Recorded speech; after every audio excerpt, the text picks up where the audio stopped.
Good afternoon. I also have. How are you? Good afternoon. um, I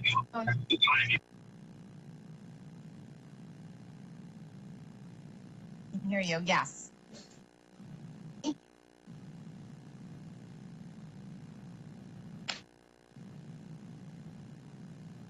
Thank you so much.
Hi, Debbie. Whoever else I see. Hi. Hi. Okay, I'll go back on mute.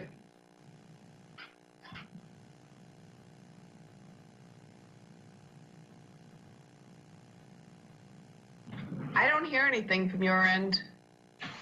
Oh, sorry, I wasn't. Okay, I hear. Okay, bye-bye. I was just trying to figure out where my picture goes on this. I haven't used this Google Meet before. I'm always on Zoom. You can only see 4 things, right? It's a quadrangle. Yeah. Okay. All right, I'm going on mute. Bye.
Just ask all legislators to join us in the chambers so we can begin.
Hey, can you hear me? Okay. Thanks, Kev.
I'm going to,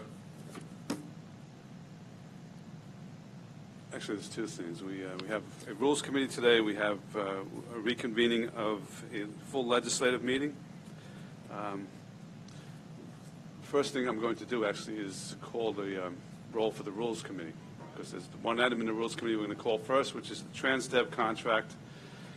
Then we're going to put the rules in recess, go into the full legislative meeting to consider the emergencies, and come back to the Rules Committee meeting. So, Michael, if you don't mind, could you call the roll for the Rules Committee?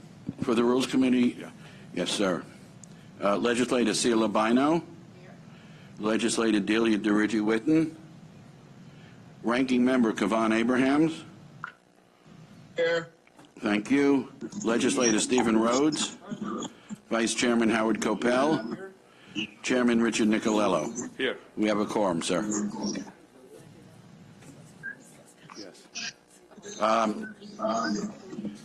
Legislator Laura Schaefer.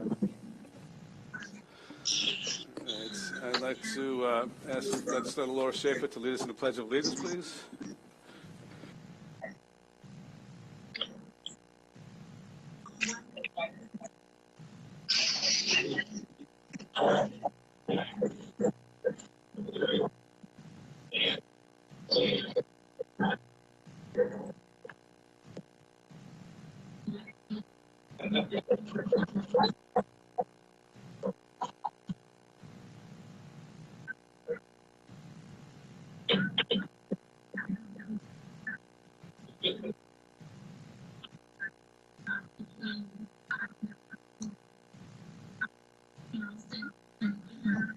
Leave this on, keep putting it on and off. I'm going to call item 145 of 2020, which needs a motion to untable. Moved by Legislator Copel, seconded by Legislator Schaefer. All in favor of untabling, signify by saying aye. Aye. Those opposed? Carries unanimously. Getting some feedback, Kevin.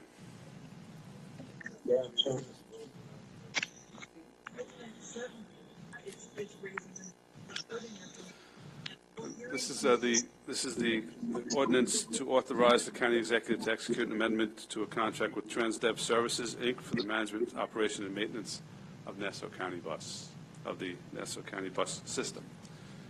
Mr. Arnold? Ken Arnold, Public Works. As the presiding officer said, this is a contract amendment for TransDev.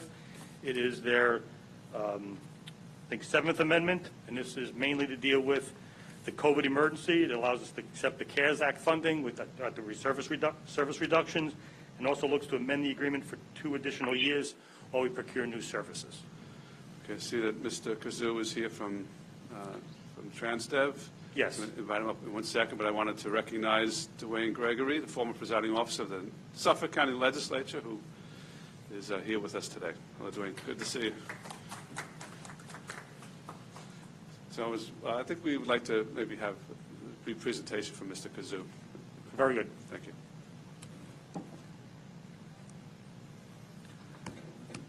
Mr. Speaker, how are you, legislators?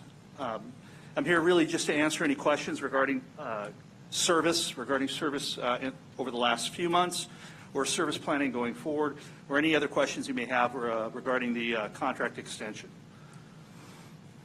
Legislators.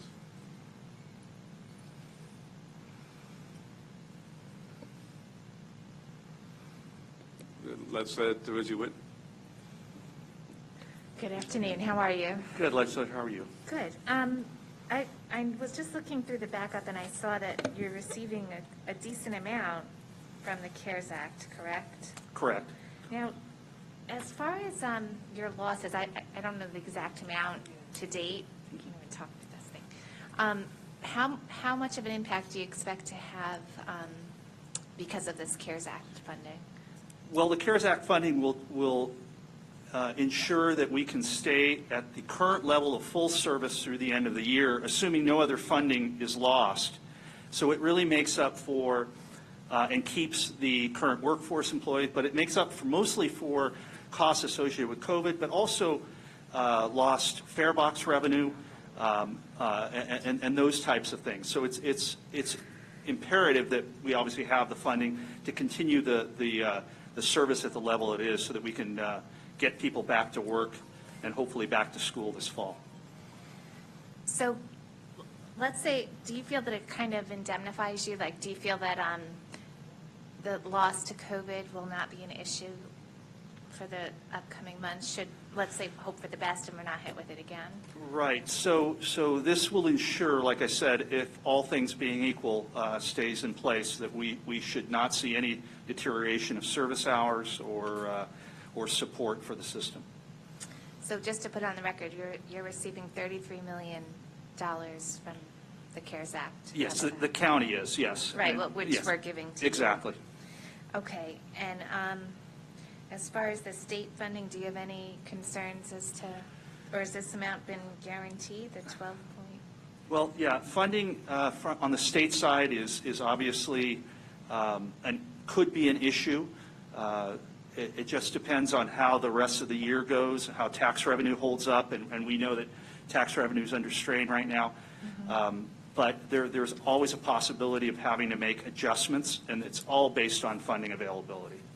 Okay. I know we're in unprecedented times, and everyone is sort of unclear as to where their financial bearings will be in the future, but we've kind of had a lot of discussions as to what to do with this, and my hope is, as long as you really do make every effort possible not to cut any routes and not to raise fares, and I've enjoyed working with you in the past, so I am going to be supporting this, but I do know that some of the legislators are concerned because we just don't want to be hit with that scenario and really have no negotiations because we are extending the time.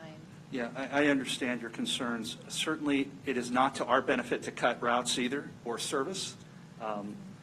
That means we have to reduce our workforce. That means we have to adjust all the schedules. It does not benefit us at all, and that's the last thing we want. But again, we are bound by the county agreement to balance the budget. And based upon the available funding, we have to adjust accordingly. That being said, being who we are, and hopefully many of you know us, that we tend to be very innovative. We tend to be very creative. We tend to figure out ways to stretch the value of the service that we offer. But again, we have to do that as situations change, right?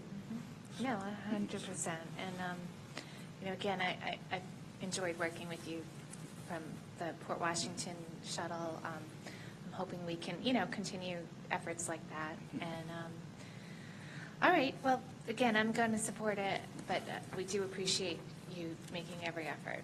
My pleasure. Okay. How is ridership looking? Is it starting to come back? Yes, so currently we are on the fixed route side at 58% pre-COVID levels, which is pretty strong for the Northeast. We are well above what the MTA is showing as a fixed route bus ridership.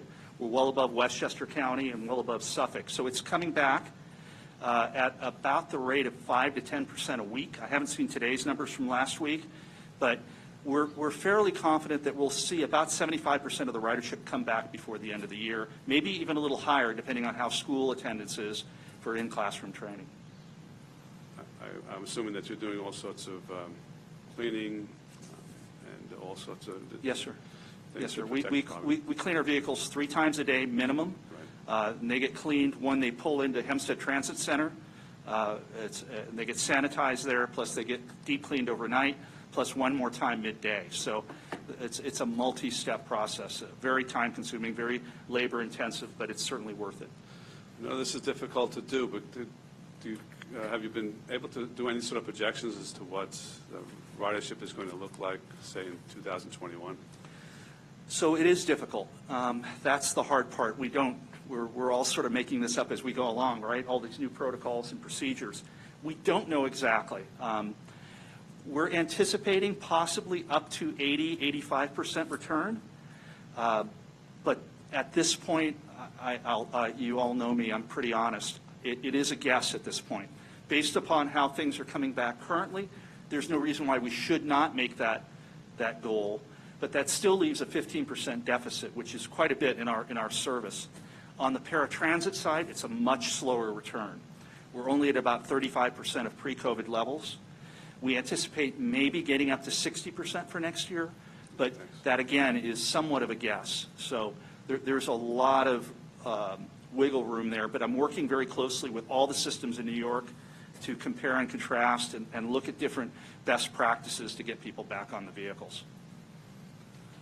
Now, if it returns to 80 to 85%, is that a model that allows Nice Bus to continue to be a profitable venture or to even break even? Well, again, we just have to adjust, just like any business. We do have to adjust our expenses to match the available funding. So it's a proportional level of adjustment. So that's what we have to do. But we also have to be very aggressive on the state level, and I say that with all warmth, to ensure that the state understands what our needs are and properly communicate that. And just briefly, and I'll turn it over to other legislators, but if there is a proposal to change routes or anything of that nature, it would have to go to the Transit Committee, correct? Yes, sir. All right. So it would require approval for the Transit Committee. There would be a public notice and public comment and participation involved, right? Correct, Mr. But you've already made a representation that you will do everything in your power to avoid that, correct? Yes, sir. Mm-hmm. Okay. Legislator Walker? Obviously, when everything sort of stopped with COVID, how were we with the, I think it was more or less like a trial where you were having people in certain areas call in for the bus, rather than be a steady bus, certain times the bus would, you'd have people call and kind of arrange for the bus to come? Yes, Legislator Walker, back in 2016 and 17, we were the first hailed microtransit public transit system in the U.S. We launched a trial called Link in Freeport. I will say that we were probably a little early, and the technology wasn't quite there yet. Operationally, we weren't quite there yet, and I don't think our passengers were quite there yet. We learned a lot from that and took some of the experiences we took from that and took them to Port Washington and took them to Elmont Flexi and really succeeded there. There are new models coming up that might serve the county very well. The evolution of that technology has come a long way. because, I know we would try like you said, you would really try hard not to have to cut any of our routes. But, if as time passes and you realize that, there's 2 people on this route or whatever, I mean, it would be much easier. I think it would be more beneficial to you and for them to be able to focus on those 2 people than, Yes, ma'am. Yeah, and those are the types of scenarios that we are looking at and continue to study. Okay, thank you.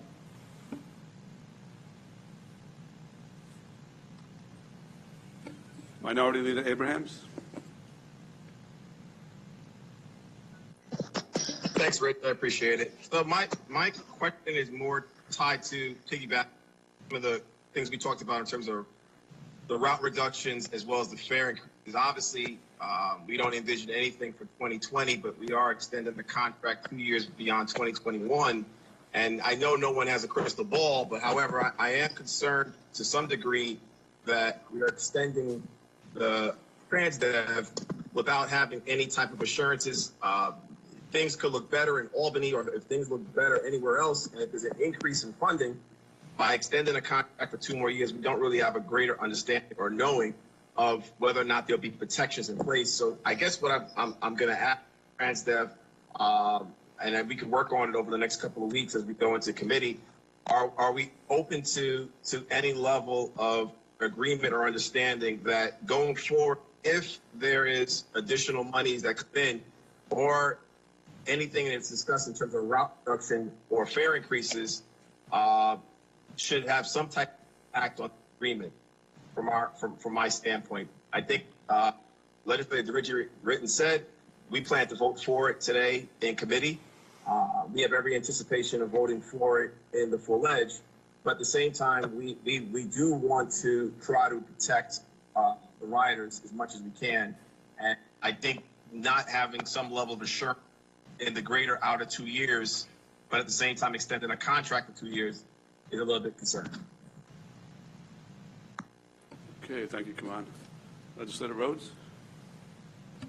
And essentially, that's the same concern that we have. I represent the 19th district, which is the communities of Freeport through Seaford along the South Shore. We probably lost about half a dozen routes over the course of the last several years.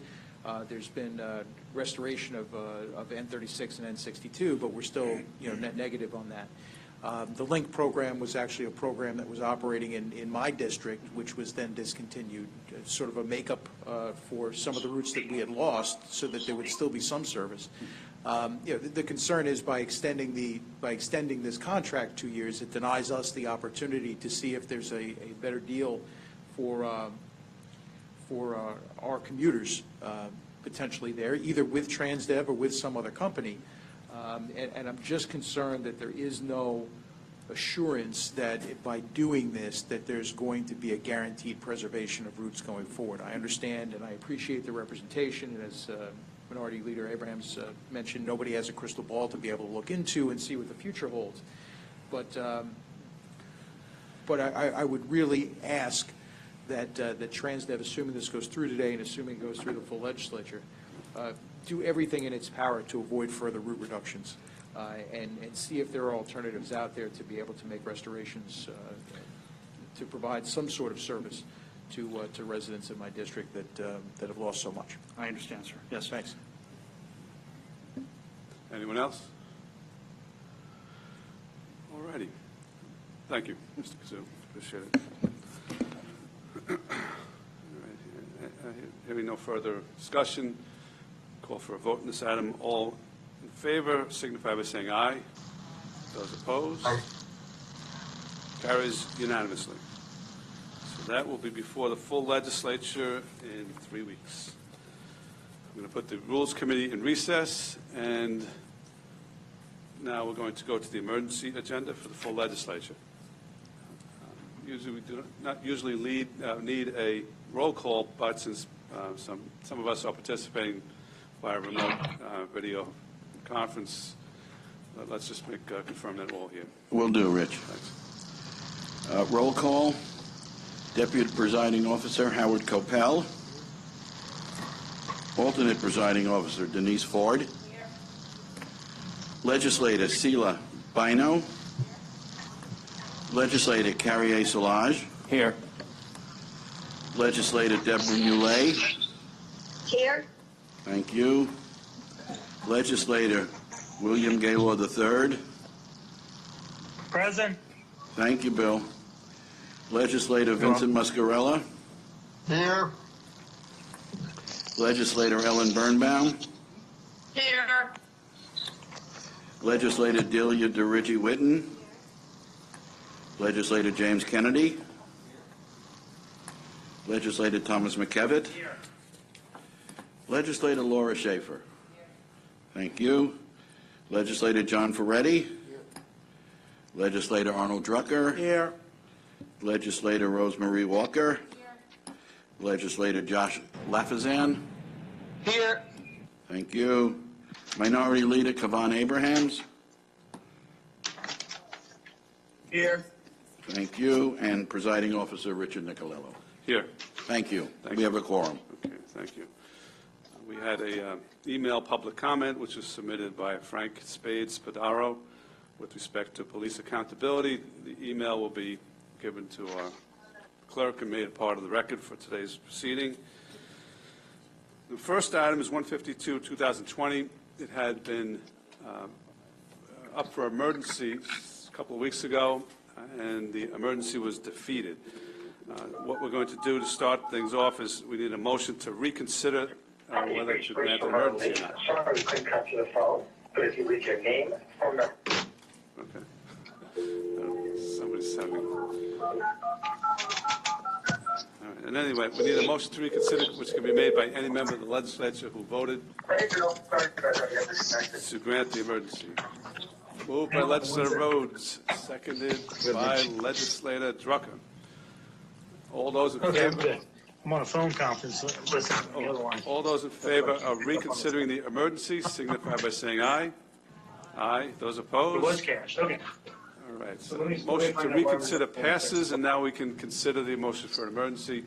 What I suggest is we grant the emergency and then bring up the, I think we have a couple of speakers from the Port Washington Water District, and we'll go to the substance of this. So I guess, again, the motion, we need a motion to grant the emergency as to a resolution requesting the legislature of the state of New York to enact and the governor to approve an act authorizing the county of Nassau to alienate certain lands used as parklands to enable the Port Washington Water District to construct and maintain and operate a water treatment facility.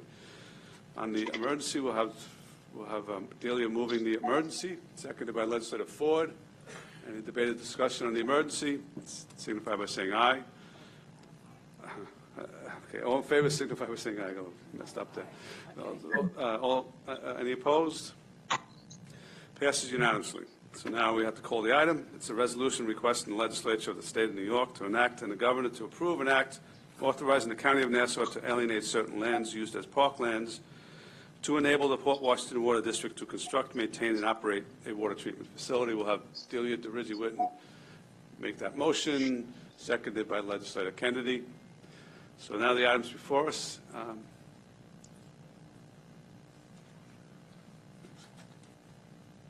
Good afternoon. Jane Hodak, Nassau County Department of Public Works. This alienation. Hold on, Jane. Hold on, we have, Hold on, Jane. Okay, sorry. That's okay. Hi, Brian Schneider, Deputy County Executive. I just wanted to, thank the legislature for hearing this item today. I just wanted to introduce the project team from the Port Washington Water District. We have Bill Merklin from the consultant from DeVerca Bartolucci. He'll be giving you a short presentation on the project at Christopher Morley Park.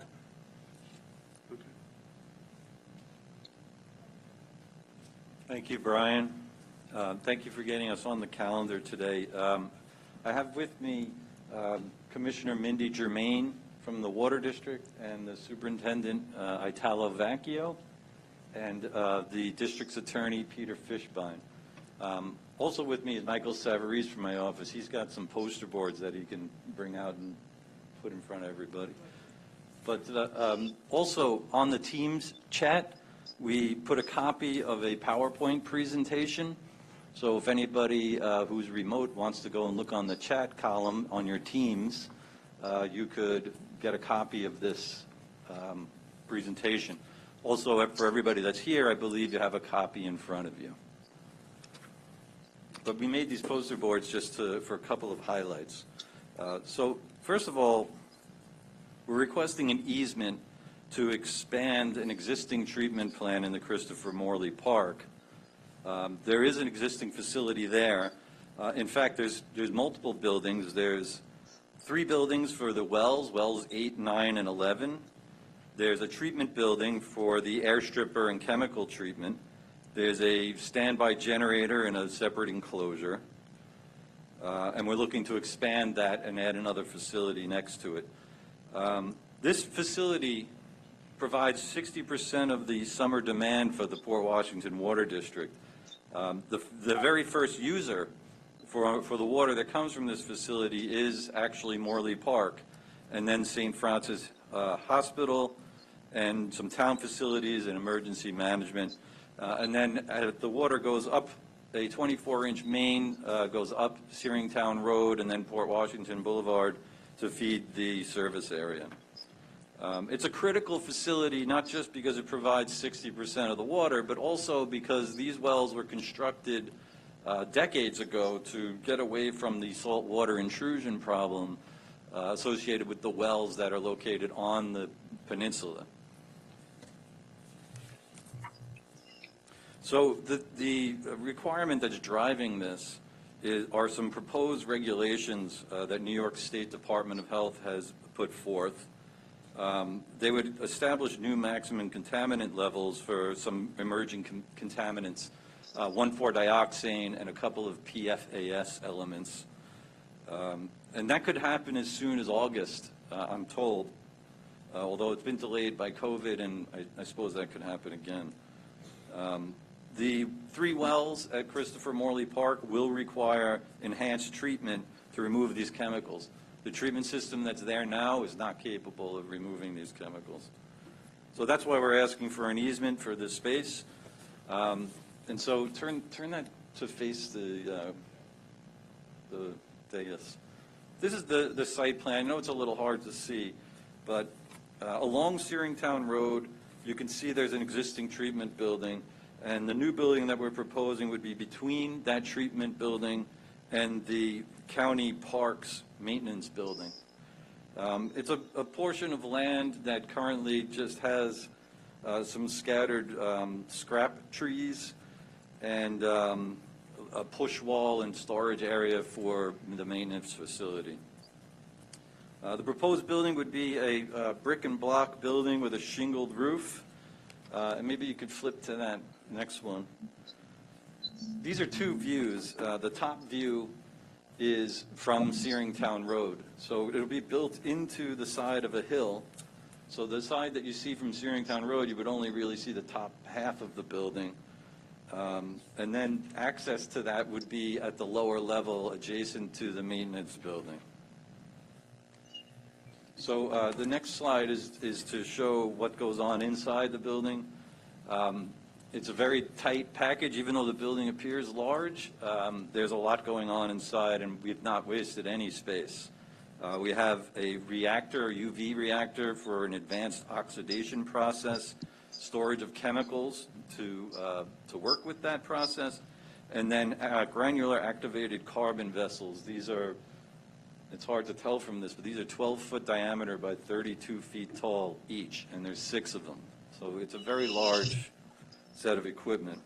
But we've optimized the footprint to not waste any space and to fit it within the available space between the existing air stripper building and the county maintenance facility. Time is of the essence. Currently, the Water District has a moratorium for all new services for developments larger than 1 family homes in place until this project can be completed. Also, we have some mandatory irrigation requirements that are in place.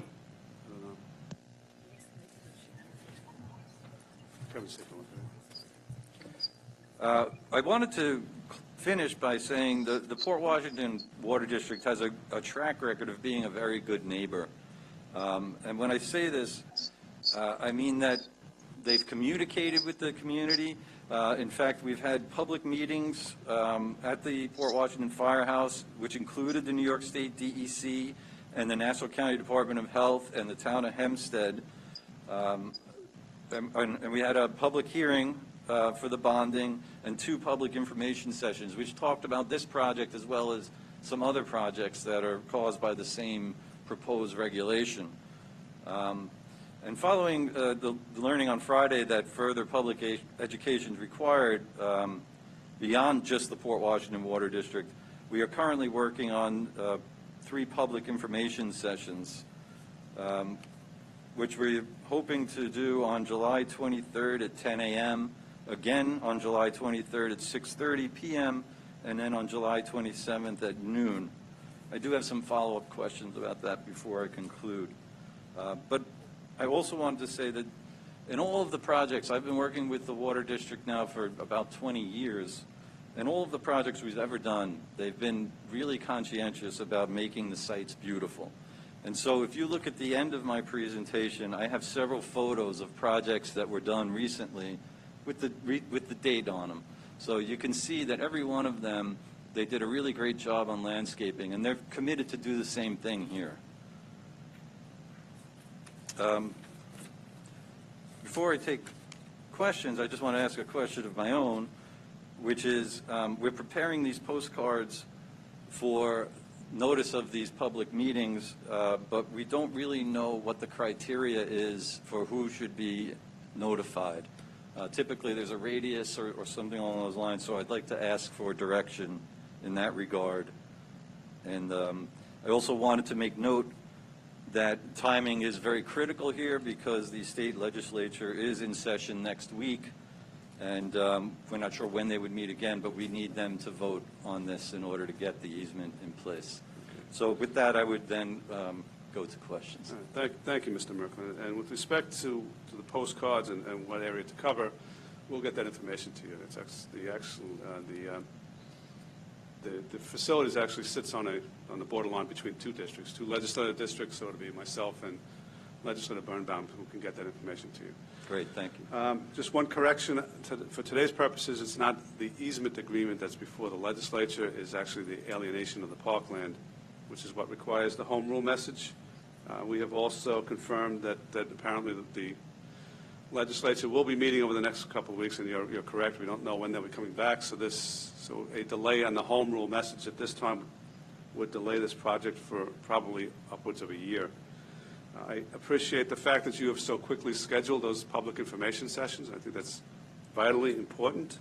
I just have a general question. I think at the time that it comes back to us for the easement agreement, we will have more detailed discussion of this, but there's already a treatment facility there for the Washington Water District and for the wells, I think, involved here. Why couldn't this have been consolidated into one facility and or expanded facility? Why was a second facility needed? The main reason is that the first hole of the golf course is right there. So the first thing we thought about was expanding further directly into the park, but that would inhibit that golf course hole. Then we looked to the north and realized that there was this unused space, that really is not used by any of the park, residents as a park. It's just an unused area between our treatment plant and the maintenance building. So if I understand your answer, it actually will have less of an intrusion into the park itself, and specifically the 9-hole golf course that's right there, to build a second facility in the location that you're describing as opposed to expanding the existing facility. That's correct. And the existing treatment equipment is not capable of removing these compounds, so we do need to expand. Okay. I looked at the diagrams of what it will look like from Searingtown Road. It does look like a minimal footprint, so to speak. There is another treatment facility in the preserved part of the park, the woodlands, that's a airstripper with a high tower, and that looks like it would be a larger intrusion into the park. So this is not the same thing as an airstripper. It's going to be more. This is not the same, and in fact would be less invasive. It would be very quiet because it's really It doesn't have any blowers associated with it. So it's really just a quiet building. The number of visits required by the operators will be the same as what currently happens in the existing facility. Maybe they would just be there a little longer each time. I had a couple of questions that I had submitted to the administration, or things that I wanted to see, and they have responded to all of those, all 5 items to my satisfaction. So I'm ready to vote for this. Any other questions or discussion? I just want to say thank you for putting this on again today. And thank you to the Port Washington Water District. You've really been on top of your game and a pleasure to work with. Thank you so much. It's going to be a major issue for water districts all over the state and all over Long Island, and tremendous expense to those districts. So that's true. Appreciate the work that you have done. Again, anyone else here or remotely want to make any comments? Ellen Birkbaum, I just want to state that I went to see the location, and I'm satisfied where it is being built, that it's going to be unobtrusive, and it will be serving a public good of removing the water dioxide from the water supply. So I think that it's a worthy project, and that's a good place for it to go. Very good. Thank you. Any other questions or comments? Okay, thank you. We're good. Thank you. Having no other questions or comments, all in favor signify by saying aye. Aye. Aye. Those opposed? Okay, carries unanimously. Very good.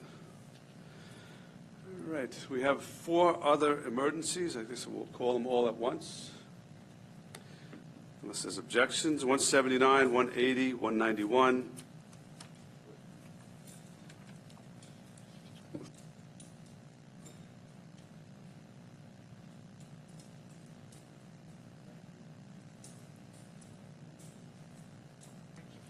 All right, and B15.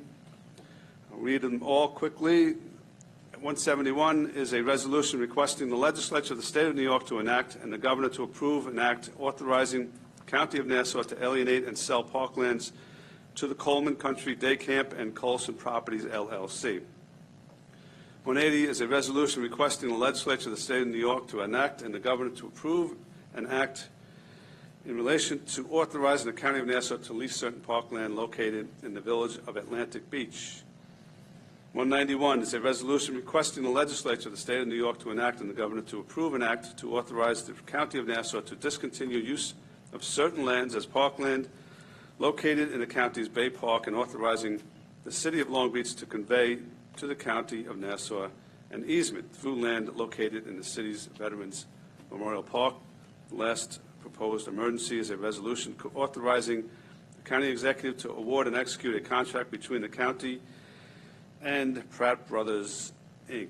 Those motions are made by Legislator Ford, seconded by Minority Leader Abrahams. Those are motions to establish an emergencies. Any debate or discussion on establishing the emergencies? Hearing none. All in favor of the emergency resolution signify by saying aye. Aye. Those opposed? They carry unanimously. So with the consent of the minority, I'm not going to reread those items. I'm just going to call the numbers. That's 179, 180, 191, and B15.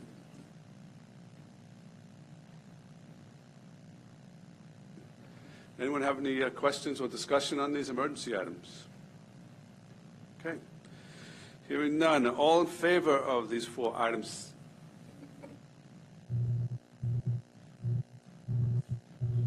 No, there's no motion. All right, moved by Legislator Rhodes, seconded by Legislator Bino. All in favor of those items signify by saying aye. Aye. Aye. Those opposed? The resolutions are passed unanimously. Motion to adjourn the legislative meeting, moved by Legislator Rhodes, seconded by Legislator Kennedy. All in favor of adjourning signify by saying aye. Aye. Those opposed? Aye. Oh, those opposed? Carries unanimously. The legislative meeting is adjourned. We'll go back to the Rules Committee. Find my stuff.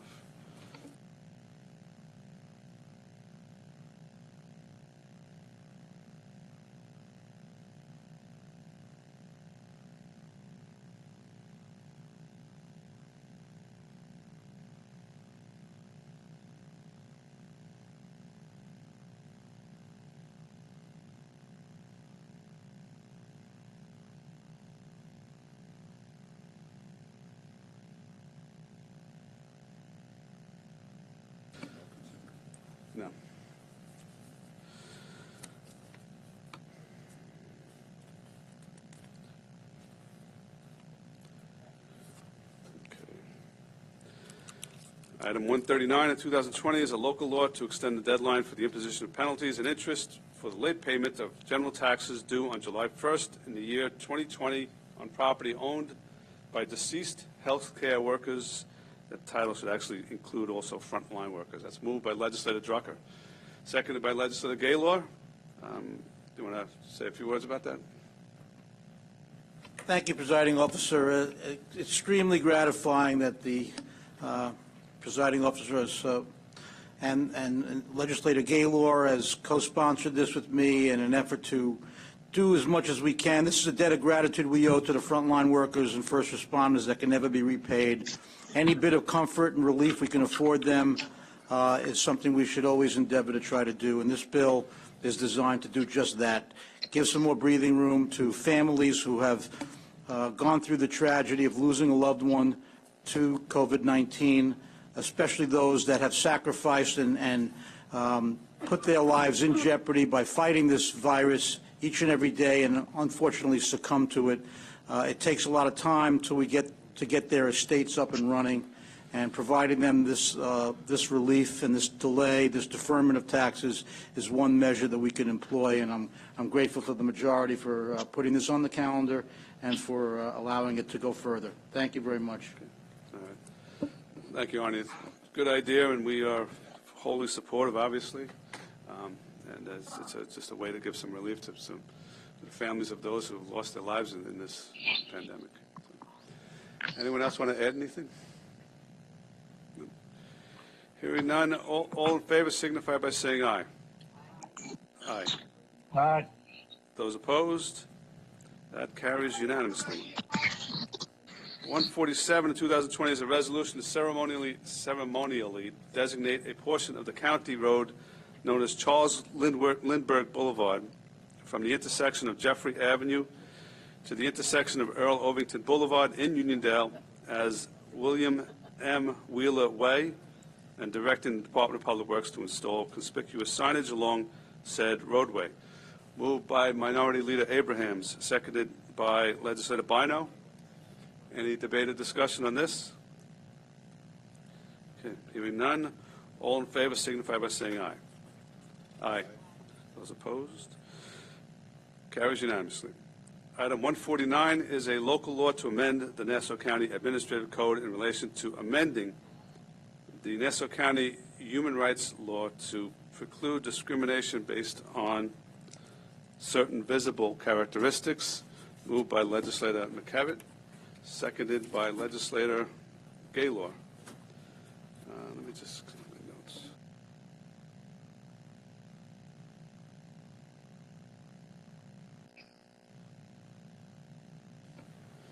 This is actually it's patterned after a local law that was passed in Suffolk within the last month, which expands the human rights law to prohibit discrimination based on individual traits such as natural hair texture, protective hairstyles, and the donning of religious garments or items. This is it's important in this day and age, especially with the diversity of our county, that we recognize that these hairstyles, garments are important to people's different cultures and faiths, and that they should be able to,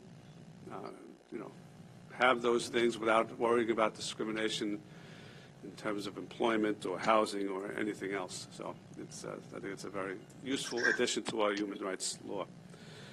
Anyone else want to discuss this, debate this? Okay. Rich, Legislator Gaylor. Yes. Yes, Bill, we hear you. Okay, great. Yeah. No, I just wanted to reiterate what you said. In this in this county, we have such a large and growing Asian population, large populations with unique religious traditions, and it's important that we take the time to recognize that fact and pass such an ordinance as is before us right now. It's very important to recognize the cultural differences as well, and we just can't accept any form of discrimination against any one particular group of people or class of peoples based, really for any reason. And so I'm glad to see this legislation going forward today, and I appreciate all of the positive votes that I expect we'll get today. Thank you. Okay, thank you, Bill. Just to reiterate, even though this is the Rules Committee and there are only 7 members, every member is invited to speak on any item that they want to. Obviously, the 7 of us can vote on it, but since we are not having the other committees, it's important that every legislator here today gets the chance to have their say. Legislator Drucker? Thank you very much, Presiding Officer. I think this is a very worthwhile bill. I think it is necessary. You're right, in this day and age, any opportunity we can get to codify, legislation to protect people who are unfairly discriminated against is worthwhile. I just feel that we're falling a little short here in that over the past few years, I've introduced a bill to amend the Human Rights Charter to include protection for the transgender community. And I think now more than ever we're seeing evidence of the transgender community, especially minority women who are victims of terrible violence and tragedy. And this would be a perfect opportunity to add the transgender population to this bill. They are an unfairly discriminated against group. They're not covered by the current code and the current charter, although some might argue that they are, but it has been proven that they are not in terms of discrimination in housing and employment and economic benefits, and especially now that they're targeted in various other ways, just like people are targeted because of the way they appear, which this bill is trying to address. I think we have an opportunity now to include that group of people, that community, and I would really urge this body to consider that. I have refiled the bill that I filed a couple years ago, and I'm hoping that perhaps the majority would consider it again in light of what's going on right now. Thank you very much, Presiding Officer. Okay. Thank you. And I think we respectfully disagree on that. And I think we disagree for the first part is that when the change to the human rights law was made years ago, it was anticipated that it would cover transgender, and they also included language that was general enough and broad enough that it would cover that group. And what we favor is that general language, because when you start specifying things, it doesn't. You would wind up with having to change the code on a regular basis. Just over the last few years, the terminology has changed. So by having the general catch-all language in there, you actually accomplish what you want to accomplish without specific changes that you're seeking. I would just add to that really the only addition to qualify it, or to make it clear, is just 2 words, just gender identity. And I think gender identity is something that would cover it, and it doesn't really open up the door to so much more interpretation. And, the way the code reads now, you talk about sexual orientation. That's not what gender identity is about. And it's just something that is a hole that can be filled. And I know, like you said, we disagree, but I would hope that perhaps it can be brought to this body for discussion and have an open dialogue about it, and then have it be voted on. That's all I'm asking for. I mean, it does. The language I think that we rely on is not the is a reference to perceived gender, which certainly covers a whole wide range of people's whatever gender or transgender or whatever. So I think that language is sufficient to do what we needed to do. And then on the top of that, you obviously have New York State law, which has been changed, and you have the Supreme Court, which has weighed in the last month or so. So I think there's certainly strong and adequate protection on the books. Anyone else? Okay. Hearing none, all in favor signify by saying aye. Aye. Aye. Those opposed? Those opposed? Carries unanimously. Item 151, 2020, is a resolution to establish a committee to study alternative approaches to mental health response and intervention by law enforcement. Moved by Legislator Bino, seconded by Legislator Lafazan. So this is before the legislature. Did anyone want to speak on this? I can. Thank you, Presiding Officer. So this resolution is, as stated, is to set up a committee that would study how we could better serve individuals that are suffering with mental health here in Nassau County when there's an aided call to 911.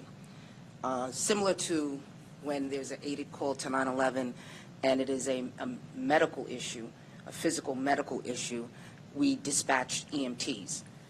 I believe that when there is an aided call that comes in and it's clear that it's a mental health issue, that we could respond differently other than just sending police.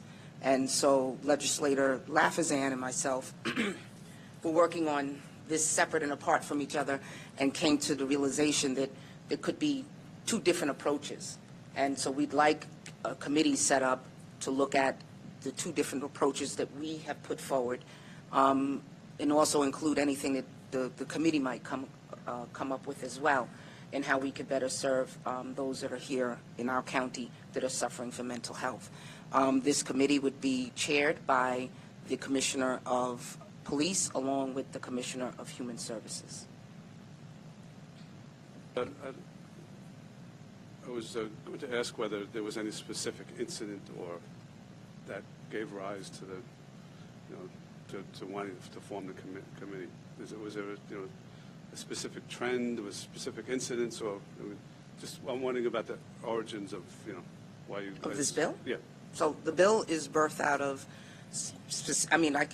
there was an incident in Oceanside a little while ago, I think last year sometime, where the person was suffering from mental health issues, and the police came and there was it unfortunately didn't end well. We could go very recent, as in I think about last month, where Suffolk County Police responded to an incident in Northport where the father called in and said, my son is suffering with mental health, and he was armed with a BB gun, and nonetheless that didn't end well either. And then more recent was the incident that occurred on the boardwalk in Far Rockaway, when it was very clear that there was some mental health issues that were being exhibited and played out on the boardwalk, and the police intervened, and it didn't end well there either. So I think that there are many other incidences that are playing out across this nation similarly, and I think that this is an opportunity for us to look at how we can address that particular population in a way that we can have better outcomes. But it is a very sensitive area, obviously, just in terms of individuals who have disabilities or evidencing disabilities, and the sensitive manner in which you have to treat them. And so certainly, I mean, if there is any level of additional training that's would be of assistance to our law enforcement, would be interested, or additional resources. One thing that we would like to see is maybe representatives of the minority and majority on the committee, not necessarily legislators, but representatives from both of our caucuses, just to be there, participate, and see about the direction that's going in. So we will likely be making a amendment to do that going forward. So can I just respond to that? So I understand why you would think it important to have representation from the minority or the majority. I respectfully disagree, because what I'm not trying to do is make this political. I think experts should be on that body, individuals who are steeped in police, law enforcement experience, skills, and also those that are skilled in mental health. This is not a political issue. This is an issue where we are trying to aid those that are suffering, and I think that what what's appropriate at this time is that those that have the expertise be on that body. We could have inserted ourselves we put the bill together for the purpose of having this study, and we did not think to include that. We thought about it, but we knew we weren't experts, and that's why we want experts to convene and to be able to then provide to this body and to the county executive a plan, something that would be very well thought out, deliberately, everything done in decency and order. I don't think that I personally would have any expertise to sit on that body. I think that needs to come from the experts. Okay, I'll turn it over to the Deputy Presiding Officer, but I think in terms of expertise, it's not really what we would be looking for. It would be more of somebody who, representing of this body, who are the elected officials in the county, who would have an interest in terms of being a public policy, of being, of representing the people's interests. So not necessarily someone with a degree or a doctorate or anything like that, but somebody who can. I think we get that opportunity because the report is to come to this body. That's the purpose of the report, is to then be provided to this body. They're not making any. They're not empowered to make a vote on our behalf. They'll put the plan together and then give it to us, and that's when we have an opportunity to have our voices registered. I also think it would give us a little bit more information as the process unfolds, and again, depending on the size of the committee, that we're not talking about, and we're not talking about legislators actually, we're talking about staff. They wouldn't really be guiding the committee. They'd simply be more of a, to provide an input from the legislators, as well as to keep an understanding of the direction that the committee is going. But Deputy Presiding Officer. Thank you, Presiding Officer. I'm a little bit wary of some of the direction of the way that this is framed. I think that it's very hard for anyone to argue that we ought not to have some better training and to make sure that there's the proper reaction to when there's a mental health issue that manifests itself in a police call. We don't want people who are unable to communicate properly and to defend themselves properly to be treated as common criminals. That leads to some unfortunate results, and we've all seen that, as you pointed out, around the country.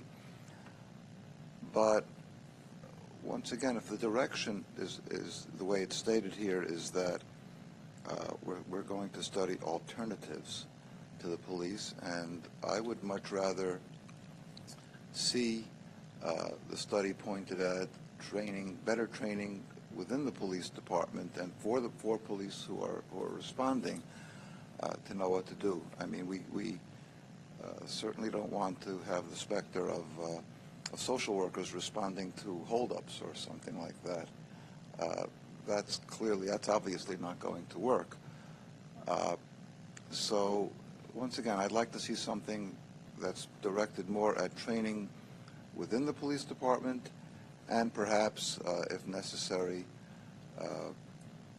maybe additions to the police department, maybe people who are specially trained to deal with this kind of situation to be embedded within the police department. But I really do think that the function should not be taken out of the police department.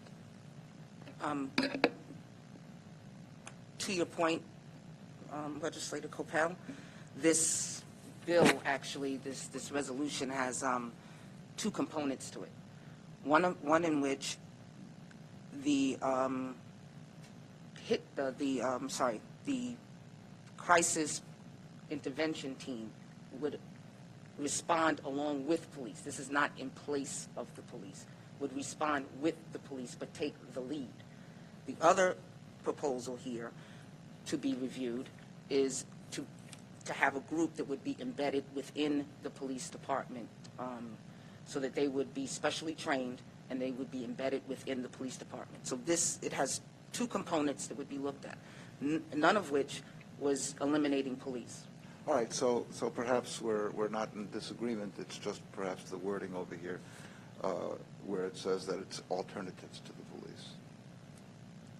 Alternatives, studying alternatives to Right, how we and respond to mental health calls. Alternatives to having it in the police. Okay, whatever it is, it could be it's just a matter of semantics, and if that's the case, I don't think then I'm it's even happy. a matter of semantics, but I we can disagree on that. No, I just want to be clear that it was never intended for us to have this team respond without the police. The study was for this team that's already in place, that the county is already utilizing, that some police officers already sometimes call to go with them when they know it's a mental health issue, and sometimes the families can call this team directly without calling the police. So Okay, this perhaps we can just, I'll just take another look and. Okay, I just want to be clear that we weren't trying to substitute Good, the so police. perhaps I'll take another look, and if it is clear, it's clear, and if it's not, perhaps we can just clarify the wording a little bit before the final vote at the full edge. Legislator Ford.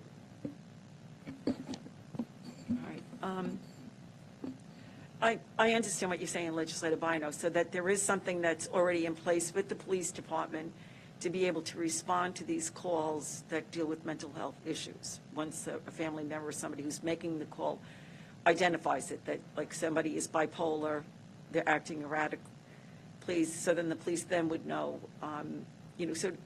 so actually, in essence, this committee may be able to come up with a plan to say that a certain portion of police officers should go for training, for extra training in regard to being able to identify these type of situations and how to deal with people who have mental health problems, correct? It's not necessarily where we're going to take social workers. We may be able to identify within the police department and do enhanced training and another specialized task force so that those people then can be. I'm just saying that this is something that can come out of this committee. I'm not saying that it will.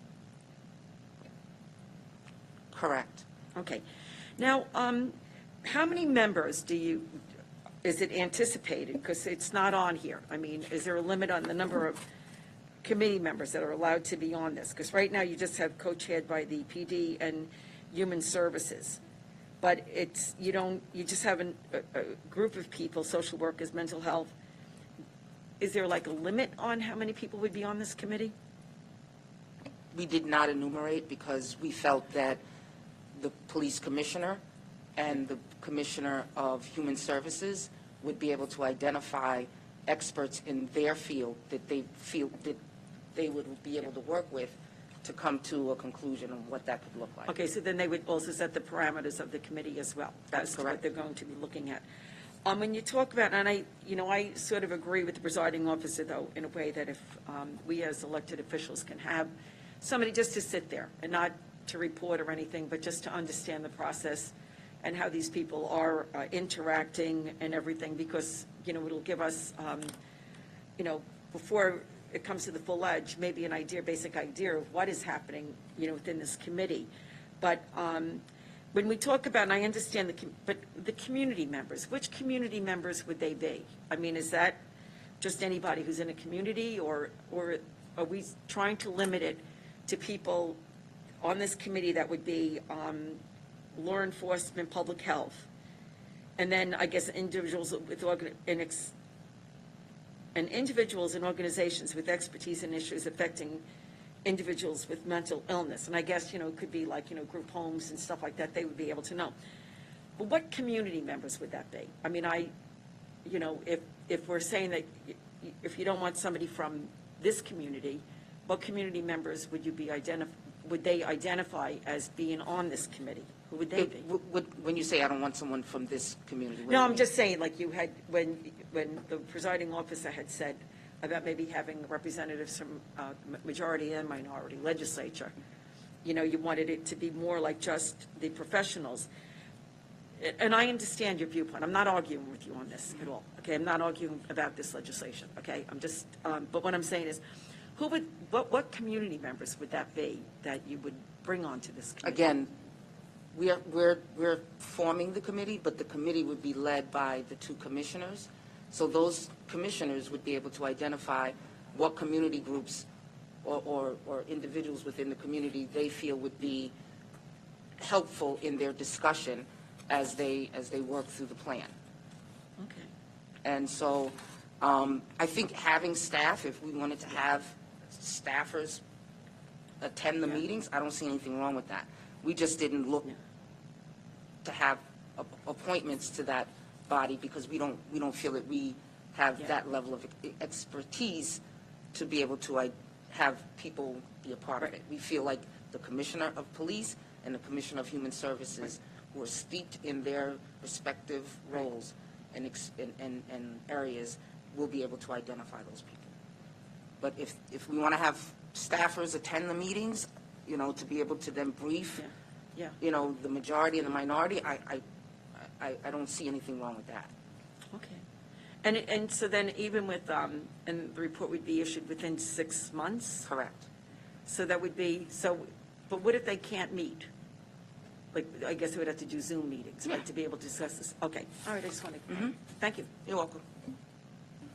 Anyone? Oh, Legislator Walker, and then Schaefer. So as far as, would you imagine that, like, committee would basically be the commissioner of the police department and the commissioner of human services, and then they would just meet, they really wouldn't be part of the committee, but they would consult with, as it said here, with, say, with social workers. So maybe perhaps they'd have a meeting with, some social workers, some mental health professionals, some public health, not necessarily all at once, but they would consult with these various groups, leaders in those fields. And so those people really wouldn't be part of the committee. They would just be who they would consult with. And then the two co-chairs would come up with their report and give it back to us. Is that what? Hold on a second. I think Josh wants to weigh in. Josh, do you want to weigh in? I'm here. Can you hear me? Hey, I'm here. Can you hear me? Yes, we can hear you. Oh, perfect. Thank you. No, I just wanted to say I appreciate working with Legislator Bino on this important and timely piece of legislation. I'm personally fine with having staff as observers. I know I worked in the past on similar committees. I know with Legislator Schaefer working on our addiction bill, I think having staff with different expertise can guide this process. So I'm fine having staff as observers working through the process. I'm also fine if we want to enumerate specific changes in terms of the committee. I think it'll be important for this legislature in a bipartisan fashion to pass this committee, because I believe every police department in America, including ours, can benefit from the thorough review of new ideas and processes. So obviously this bill has my full support, and I'm hoping we can pass this on to full edge.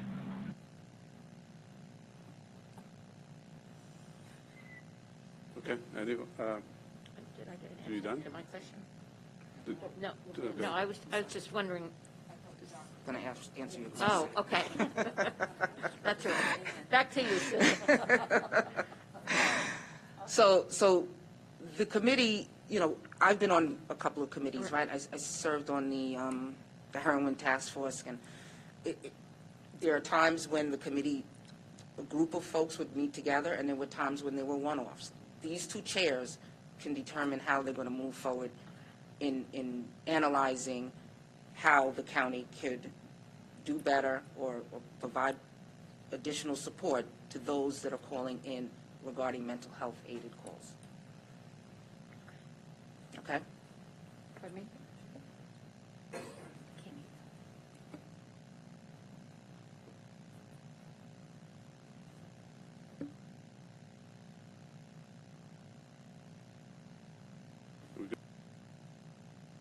Legislator Schaefer.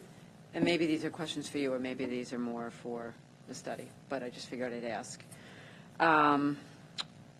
So my understanding was that we have a mobile health crisis unit in the county already. Is that right? We do. Okay. Do you know what their role is? Is it usually, like you started to talk about it a little bit before.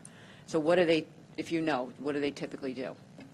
So there are times when they're called directly, and then there are times when called directly by a family member, and there are times when they are called to accompany police to a situation that they know involves a person suffering from mental health.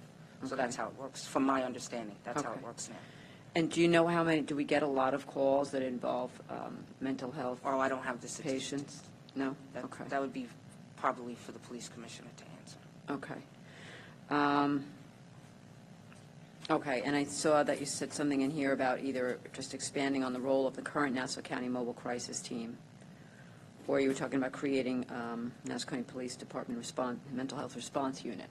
Was that something that you foresee, or maybe this is, again, maybe for the study, is it staffed by police? Is it staffed by mental health professionals? I mean, So there's various different models for that. Right. That's playing out across the country. that's And what I so- figured, is you would have that information Yeah, about so- other models in the country. Yeah, there's several models to that. So as stated, you read it just from there, it could be a special task force within the police department, or it could be an expansion of the mobile crisis unit. So, and it could be a third scenario that we may not have even thought of. But the idea is for them to sit down and work on this issue and determine, and bubble up maybe potentially other ideas, or figure out what's best for this county and how to move forward. And that, to me, working with the police commissioner and the commissioner of human services, the two experts in their respective fields, that they would be able to figure out how we can do better. Okay.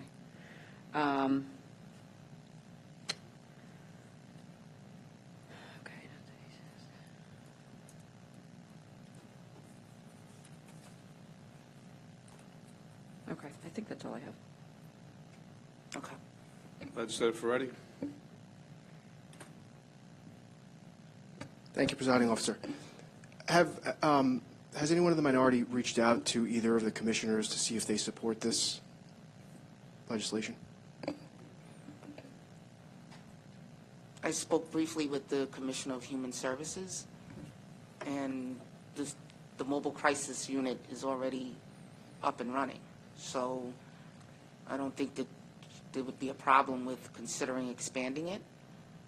And as I have not spoken with the police commissioner around this issue. I've spoke with the previous police commissioner around the issue of mental health, in so much that we pushed in special trainers that came in and trained our police cadets in the academy in mental health first aid. And I think there were over 400 plus cadets that came out from the academy trained in mental health first aid. So I've been working on mental health as an issue, and throughout my tenure here, and so, but I have not spoken to this police commissioner about this particular initiative. Okay, and I'm not asking for you to speak for either of the commissioners, but logistically, at least, these commissioners could form these committees on their own, couldn't they? It would not require legislation if they so chose to. If they so choose to, just like every other committees that were birthed out of this legislature, they could have been done without a resolution. Correct? Okay, thank you. Legislator Schaefer? I knew I had another one. I saw in here, it said, in the legislation, it says, talks about approximately 840 hours of instruction that police cadets get. But this is based on an international, study, I guess, or report. And that only 10 are devoted to mental illness. Now, I know you've had some role in increasing some of the training. So do you know how many hours our police officers get for mental health training? Especially with whatever the bill that you had put in a while back about increasing theirs.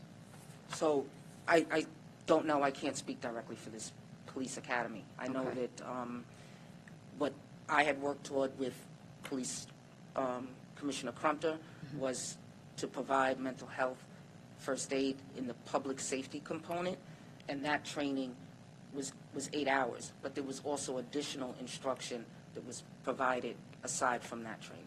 That's what I thought. Okay, so it's likely more than 10, let's hope, and that's good.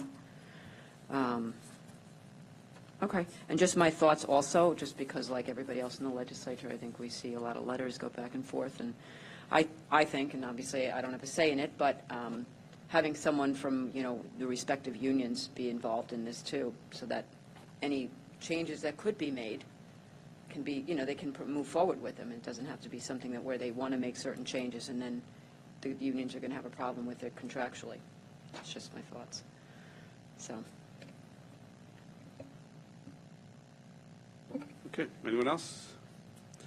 Just wanted to note for the record that we have received a public comment, an email this morning from Susan Goddard, the director of the Nassau County section portion of the New York Civil Liberties Union.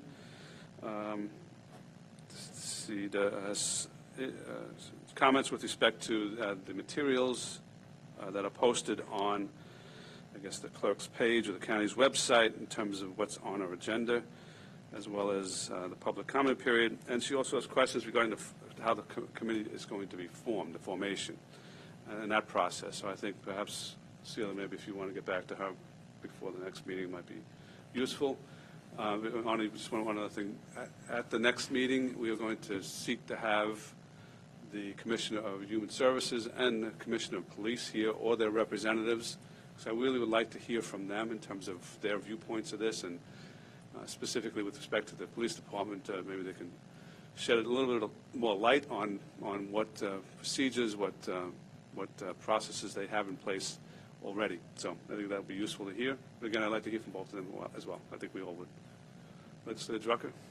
Yeah, thank you, Presiding Officer. I just got an email, though, from Susan Goddard, who requested that her statement be read into the record, as has been the practice since we have gone into no public, people coming here personally, that public statements and the like are read into the record as would normally would. So I just wanted to tell you that she sent me that email. Okay. I mean, that actually is not the practice that we've had. We had for the last 3 months, 3 months plus, we've accepted the comments, we've made them part of the record, and each legislator gets the comments, and to the extent that responses are needed, then we can respond in that fashion.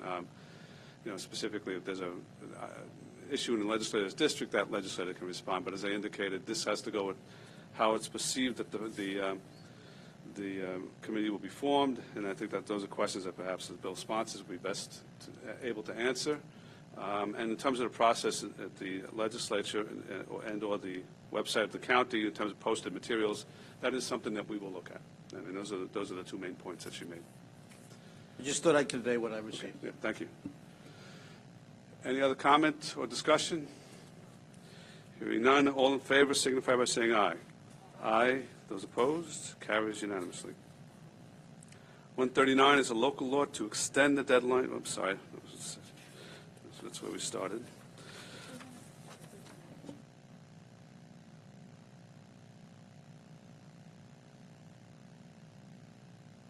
Okay. 153 of 2020 is a resolution setting forth the officers and employees deemed to hold policy-making positions for filing year 2020, fiscal year 2019 annual statements of financial disclosure. That will be moved by Minority Leader Abrahams, seconded by Legislator Rhodes. Any debate or discussion on this item? Okay, just as a reminder, they are due by August 15th.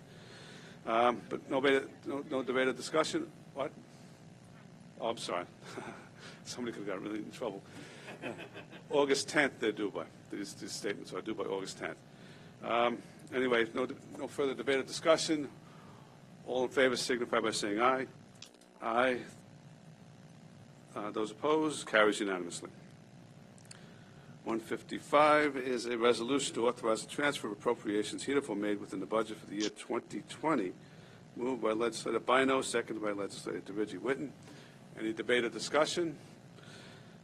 Hearing none, all in favor signify by saying aye. Aye. Those opposed? Carries unanimously. 156 and 157, these are ordinances supplemental to the annual appropriation ordinance in connection with the Office of Emergency Management and the Police Department. Moved by Legislator Schaefer, seconded by Deputy Presiding Officer Copel. Any debate or discussion on these supplemental appropriations? Hearing none, all in favor signify by saying aye. Aye. Those opposed? Carries unanimously. The next several items, starting with 158, are resolutions to accept gifts offered by the Nassau County Police Department Foundation to the County of Police, to the Nassau County Police Department. These are items 158, 159, 160, 161, 162, 163, 164, 165, 166, 167. Moved by Legislator DeRigi Whitten, seconded by Legislator Schaefer. Ms. Goddard, in her comments, had asked for additional information about what these gifts were, so I'll just go through a little bit of the backup. 158 is the donation of PPE for the use by the police department, surgical masks, N95 masks, hand sanitizers, sanitizing wipes. 159 is also surgical masks and N95 masks, as well as boxes of Girl Scout cookies. 160 is face masks, bottled water, etc. 161, surgical masks, face shields. 162 is PPE. 163 is Nabisco cookies, Poland Spring water, hand sanitizers. 164 is Easter candy and hand sanitizer. 165 is N95 masks, cleaning supplies, food values. 166, surgical masks, Treo beverages. 167,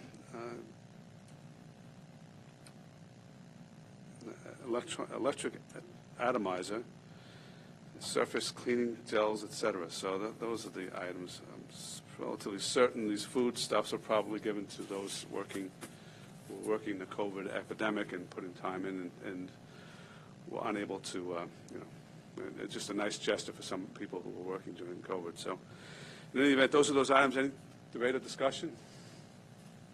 Hearing none, all in favor signify by saying aye. Aye. Those opposed, they carry unanimously. 168 and 169, these are resolutions authorizing the county executive to execute intermunicipal agreements with the Incorporated Village of Kensington in relation to a project to install automatic irrigation on parkland abutting Middle Country Road and to install fencing on Middle Neck Road. 169 is a similar agreement with the Village of Massapequa Park in relation to a project for the renovation of basketball courts at Brady Park. Moved by Legislator Copel, Deputy Presiding Officer Copel, seconded by Legislator Rhodes. Any debate or discussion? Hearing none, all in favor signify by saying aye. Aye. Carries unanimously. We have to move now to the second addendum. First addendum has contracts, which we will consider after all these items are done. Second addendum, we need a motion to suspend the rules. Moved by Legislator Schaefer, seconded by Legislator DeRigi Whitten. All in favor of suspending the rules signify by saying aye. Aye. Those opposed? Carries unanimously. First item is 144. That's going to require an executive session, so that's going to be the last thing we do today. 170 and 171, these are ordinances supplemental to the annual appropriation ordinance in connection with the health department. Moved by Minority Leader Abrahams, seconded by Deputy Presiding Officer Copel. Any debate or discussion? All in favor signify by saying aye. Aye. Those opposed? Carries unanimously. 172, it's a resolution making certain determinations pursuant to the New York State SECRA and authorizing the county executive on behalf of the county to execute an extension to a lease agreement between the Massapequa Union Free School District as landlord and the County of Nassau. Moved by Legislator Rhodes, seconded by Legislator Bino. Is there any debate or discussion on this item? Hearing none, all in favor signify by saying aye. Aye. Those opposed? Carries unanimously. 173 is a resolution authorizing the county executive to execute an intermunicipal agreement with the city of Long Beach with respect to assisting the county in presentation, recommendation, and defense of assessment challenges brought by municipal employees of the county. This is moved by Legislator Bino, seconded by Legislator Schaefer.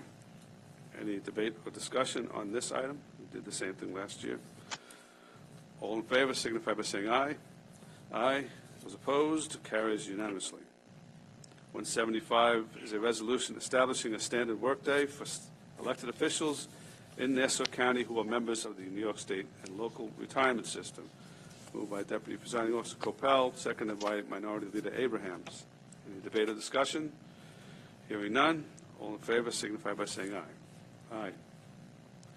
176 is a local law amending Local Law 18 of 1984 as last amended by Local Law 9 of 2017 and as incorporated in Chapter 4 of Title 9 of the Miscellaneous Laws of the County in relation to imposing additional rates of sales and compensating use taxes authorized by Section 1210 of the tax law, and continuing a local government assistance program authorized by Section 1262 of the tax law. That is moved by Legislator Rhodes, seconded by Legislator Schaefer. Any debate or discussion? Hearing none, all in favor signify by saying aye. Aye. Those opposed, carries unanimously.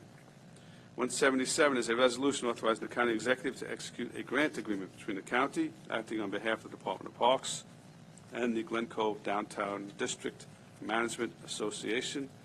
Moved by Legislator DeReggie Whitten, seconded by Legislator Bino. Any debate or discussion on this 177? Hearing none, all in favor signify by saying aye. Aye. Those opposed? Carries unanimously. So going back to the contracts.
Right, so we're going to go to contracts. There are several in which the Attorney General, the Inspector General has flagged, I guess, with respect to disclosure statements and other such deficiencies that she apparently is still working with. So what I'm going to do is call the rest of the items, and then we will go back to the ones that she has issues with, and if they're not resolved by the end of the day, we will wind up either not calling them or tabling them.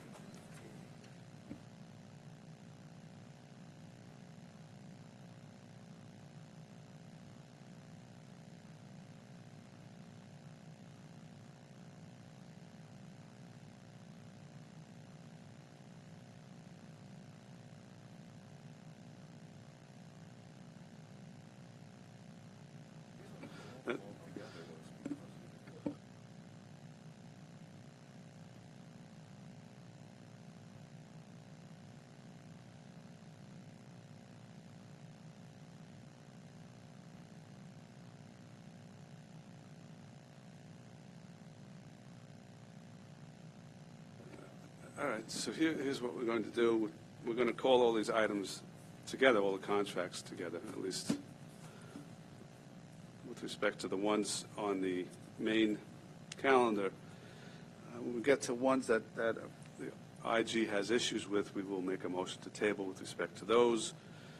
But here we go.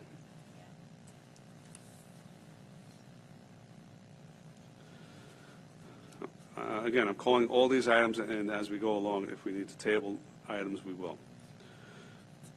Items A8 and A30 of 2020, these are resolutions authorizing the Commissioner of Shared Services to award and execute a purchase order between the County of Nassau and Systems Engineering Technologies Corp., as well as Cogsdale Corporation.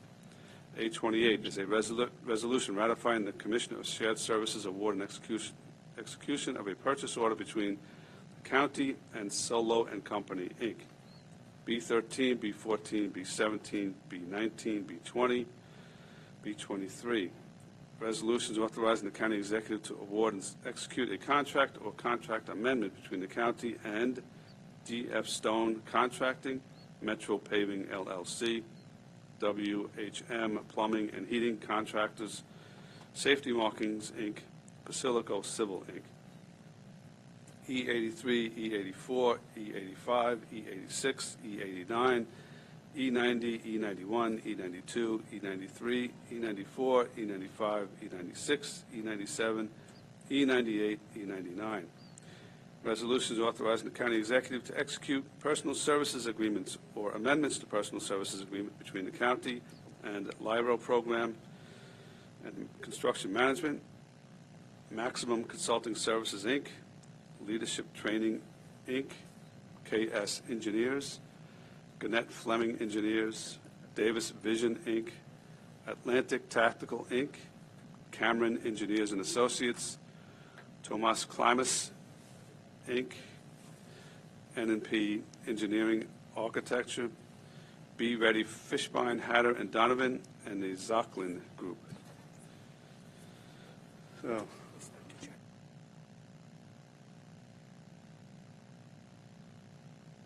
thanks. All right, as to all of those items, Legislator Rhodes makes a motion, and Legislator Schaefer seconds that motion. So all of those contracts are before us. Start off with A8, which is a contract with the Police Department and SciTech Corporation.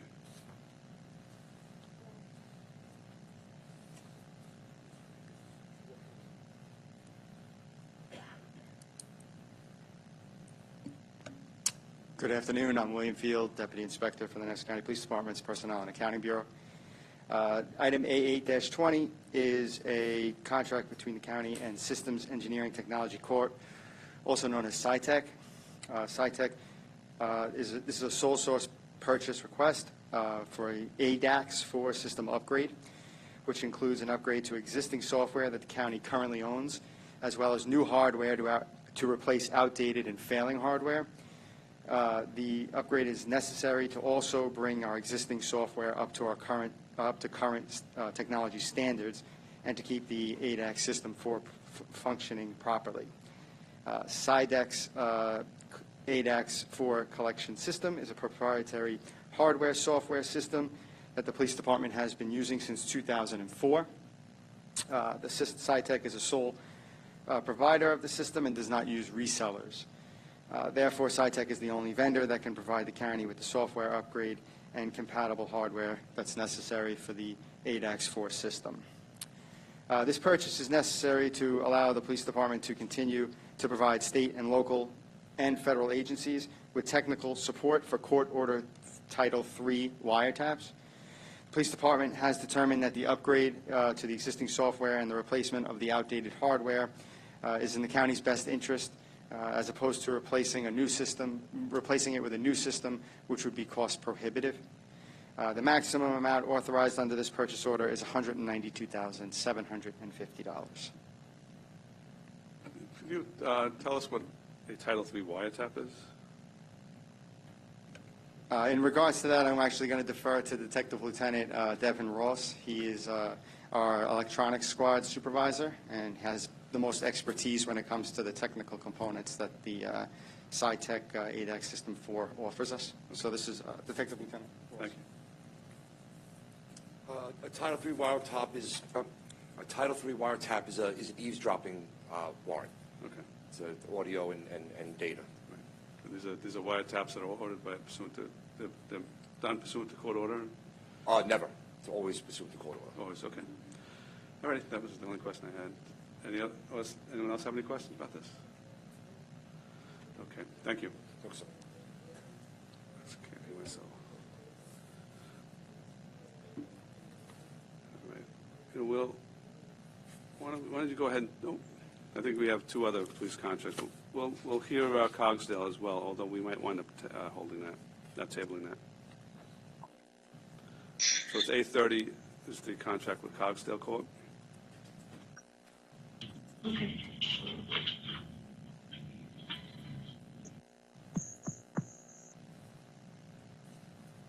Good afternoon. 8:30:20, Nancy Stanton, IT Commissioner, Cogsdale Corporation. This is the annual renewal for maintenance and support for the county's data warehouse, software supporting our county financial system known as FAMOUS. This request is for $118,925.28. The term is July 1st, 2020 through June 30th, 2021. Thank you for your consideration. Sergio? I'm just Sergio Blanco from the Controller's Office. I'm here to answer any questions if are asked from the Controller's Office, as we are one of the departments that use these services. Okay. Any questions? I think we're good. Thank you, Sergio. A92.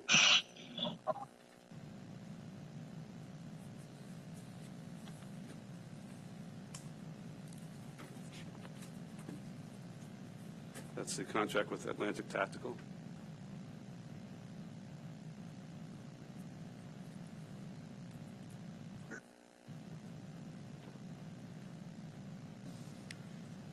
Good afternoon again. William Field from the Essex County, Deputy Inspector from the Essex County Police Department's Personnel and Accounting Bureau. Item E92-20 is a contract between the Police Department and Atlantic Tactical. This is an amendment to an existing contract to provide the Police Department with uniform services. It is to exercise a one-year remaining option and to renew the term of the contract through the end of 2020. An RFP was initially issued in June of 2015. Two vendors submitted proposals in response, and Atlantic Tactical was the highest scoring proposer. Any questions? Okay, thank you, Inspector. Thank you.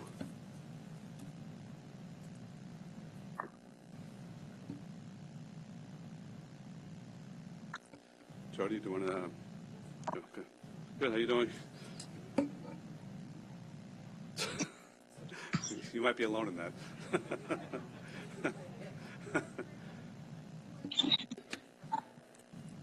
Okay, hi, Jody Franzese, Inspector General for Nassau County. Hello.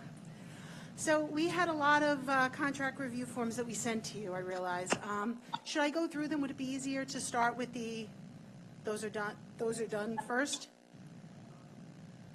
Unless anyone wants to, has a question with respect to those that have done and satisfactory, I think we just go to the ones that you have not received full information on. Okay, great. So the only two that we're waiting on information from the departments is Gannett Fleming, Engineers and Architects. That's E90 and E93. There's one more. All right. This was quicker than I thought. And the other one that we haven't received any information yet from the department is A30-2020. A30. The remaining, we either didn't find anything of note, or we did, and the department submitted appropriate forms and information so that we're not going to take any further action. Okay. Okay, so the only ones right now where information is outstanding are A30, E90, and E93. Yes, that's right. Okay, all righty. Well, it's nice to see you. Let's Invite me Reggie over Whitten. again. Hi, I just have one quick question. Can you just describe the information that you still need? Sure.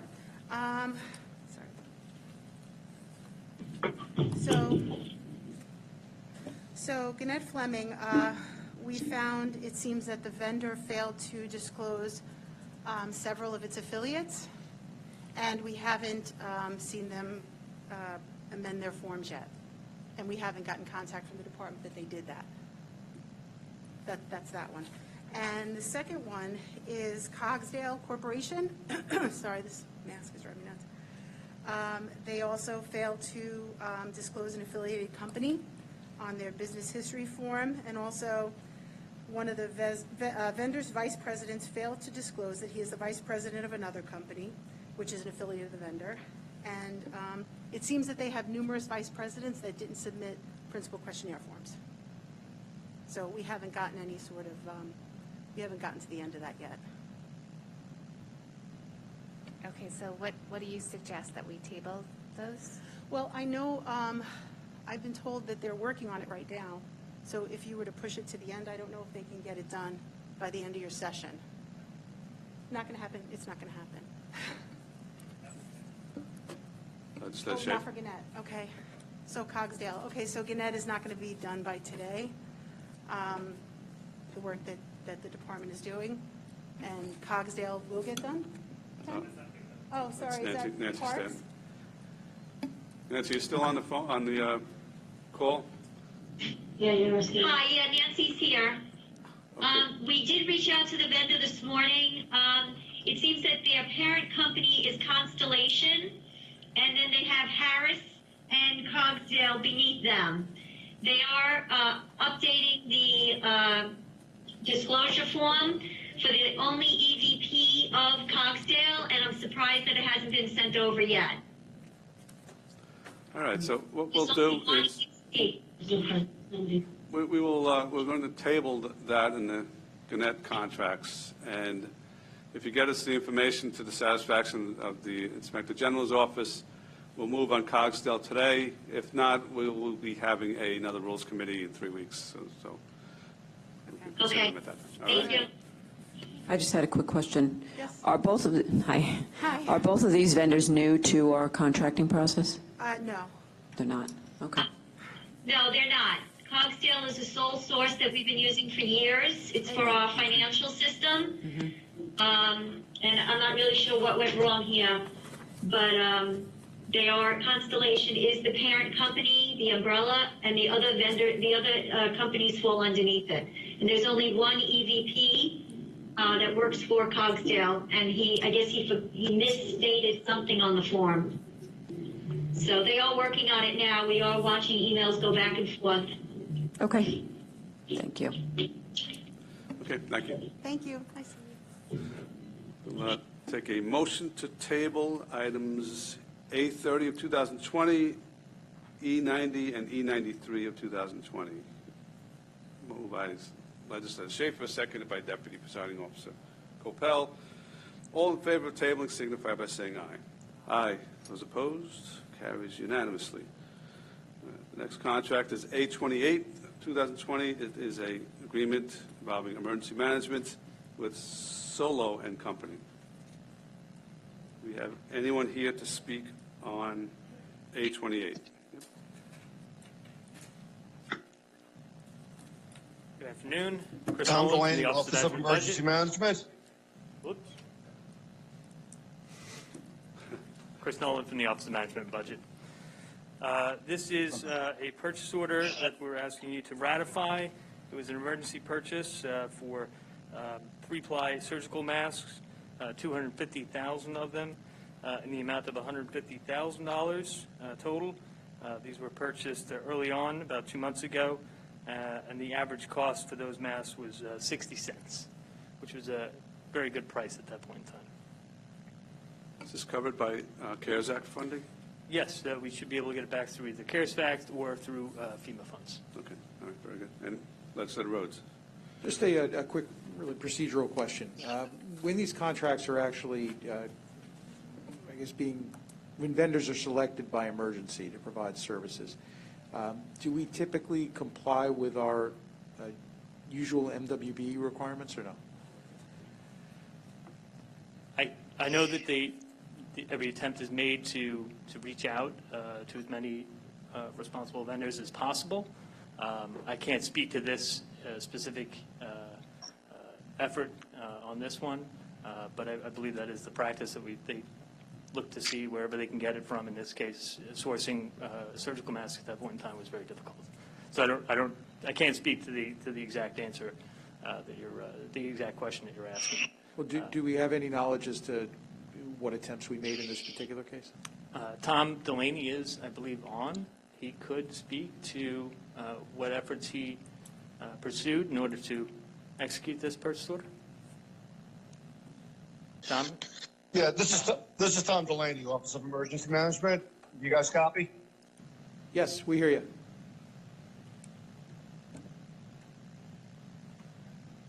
Yes, we hear you. Okay, good.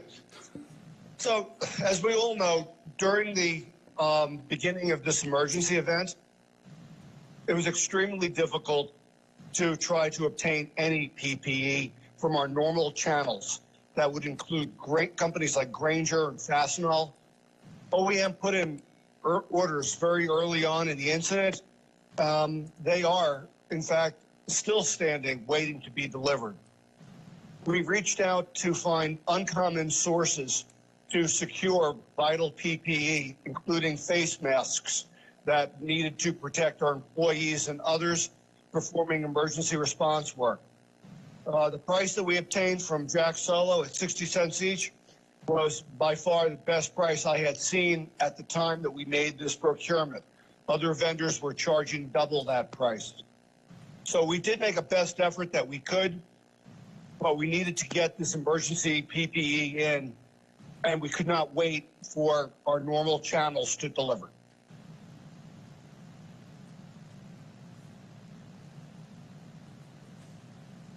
Thank you.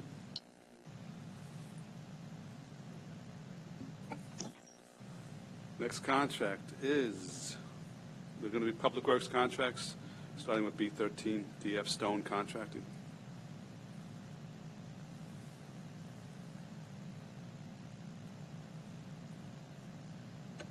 Ken Arnold, Public Works. DF Stone is a contract amendment to restore funds that were utilized on the Wheatley Road Emergency Project. We're looking to raise the cap by $2 million. Any questions? Nope. Let's go to the next one. Okay, B14. B14 is a resurfacing phase PR5. It covers approximately 60 lane miles of road. We had 5 bidders. Metro was the second lowest bidder. The lowest bidder was found non-responsive and was eliminated. Metro bid is below the engineer's estimate, and they're using MWB at 3.5%. Just a quick question on repaving in general. How did you do during the the peak of the pandemic? So no one was on the roads. Were we able to accomplish more repaving at that point in time? Fortunately, most of that was before all our contracts were in place. We did a little bit of work, and we were able to do a couple of roads during the day that normally we'd have to do at night. But it was a little bit before we really were ready to go. We didn't get really started with the weather until maybe April. Okay. All right. Anyone else any questions? Mr. Rhodes. I just, for the record, want to say that Merrick Road was done. So, Legislator Reggie Whitten. Hi, Ken. Were the funds necessary for these 2 items? Were they already bonded for? We have approximately, when the start of the season, we have $42 million of cash proceeds for our resurfacing program. That gets us about 140 to 150 lane miles of road. In addition, we just we applied for our CHIPS funding, which was another, I think, $5.5 million. So we're hoping to get somewhere around 160 lane miles of road done. PR3 along with PR1 and 2 would all fit under that funding. The only condition that could come up is utility conflicts that may delay the projects towards the end. But The three PRs that you've seen to date are all funded with the cash proceeds we have. We'll be representing a couple more contracts later, either next session or the session after, which is phases 62, 65, and 66. Cash proceeds will be problematic for those phases, and we'll have to figure out how we're going to proceed on at that point. So the 2 million for the prior contract is also covered? 2 million. The prior- DF Stone is an emergency contract that can be funded from a number of sources. If any emergency does arise, we'll work with OMB on our cash proceeds to address the emergencies. Okay, so I know I've heard that we might have some type of list within the next couple of weeks as to what projects, such as streetscapes, which would not be under the paving, right? Correct. The streetscapes are different funding sources. They typically have their own capital projects. And yes, the department working with OMB is putting together a priority list of safety-related projects for the cash So proceeds that we currently have. So do you anticipate, do you have any idea in your mind as to how many will have to be canceled or postponed, even if? Not at this time. We're proceeding with all designs because we also want to be ready for shovel-ready projects in case there's a stimulus program. So designs have not slowed down because of this issue, but certain construction projects have, yes. Okay, so hopefully we'll have that list in the next week or two, or? It'd probably be a little bit longer than that. Okay, thank you. Any other questions? All righty, want to go to B17? Okay, thank you. So B17 is the Bay Park rehab of the effluent screens disinfection facility. It's under the county's 428 program, which means it's 100% reimbursed. We had 5 bidders. WHM was the lowest responsible bidder, and the NWBE is at 20%. Is this limited to Bay Park? Yes, this is just a Bay Park project through the funding that we got through FEMA to do upgrades. Deputy Presiding Officer Coppell? Thank you. Ken, I see that, how long will it take for these things to be fabricated and installed? This project, I believe, I don't have it in front of me, but typically projects like this take 18 to 24 months. And right now, 3 out of the 4 are not working? Correct. We are continually maintaining the units to keep the one working. You sure that you'll be able to keep that? I mean, it sounds like we're in a potential catastrophic situation here. Effluent screening is a polishing, so it's not while we want to keep the screens operating for permit, if there was an emergency, we would go out and address it as an emergency. And once we have this contract on board, we have a little more leeway to get certain things done quicker if we have to. Yeah, I know, but if I understand you correctly, then if this thing failed, it would not... It's a polishing of what goes in the Reynolds Channel. So yes, we want to keep the screens running, but it's not a... Not the end of the world. Not the end of the world, All right. but it is a permit requirement to have effluent screens at Bay Park. Got it. Okay. So would it affect the permit then? Yes, and we'd have to work with the state on how to address that. Okay. Thank you. Legislator Walker? Thank you, Ken. Can I just ask, how long have the 3 that are not working, have they not been working? I don't have that stuff in front of me. I know it's been probably quite a bit of time. We've had issues with the effluent screens, but I believe part of the challenge is that we couldn't take the whole plant down at the same time to do all the repairs and everything at once. So we had to prioritize what we worked on first. So that's why the effluent screens disinfectant facility is one of the later things that we are doing. Okay, thank you. The backup indicates that the bids were open nearly 2 years ago. Do you know why this was delayed to this point? We had some issues with disclosures. We had issues just prioritizing the work to get the package put together. I had both my engineers that do this work retire. We've had brought new staff on, brought them up to speed. And some of it should have happened 9 months ago, but we're doing the best we can do. Is this eligible for FEMA reimbursement? 100%. And the delay is not Did going not impact the... All right, thank you. Any other questions? All right, let's move on to the next 2. I think it's 2 together, right? Yeah, B19 and B20, I'll read them together. Okay. So B19 and B20 are pavement walking contracts. That's our lines on the road, for those who may not know, and symbols. Both are 80% reimbursed in New York State DOT. In both cases, safety marking was the the only bidder on the project. Department looked at this, and there are no really other competition for safety markings in this area. It's a similar thing that New York State goes through, and safety markings does all our subcontracting work on our resurfacing project. We did receive New York State concurrence for utilizing safety markings, and they've been working with us for over the last 5 years on all our work at a minimum. Any debate or discussion or questions? Let's go to B23. B23 is another FEMA project through our 428 program for the reconstruction of the East Avenue ejector station.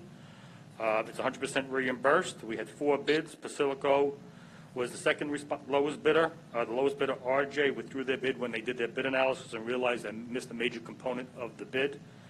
The MWBE is at 10% for this project. It's a little lower than we like, but this is a smaller project, and it's hard to get 20% on the smaller wastewater projects. Any questions? Sure. Minority Leader Abrahams.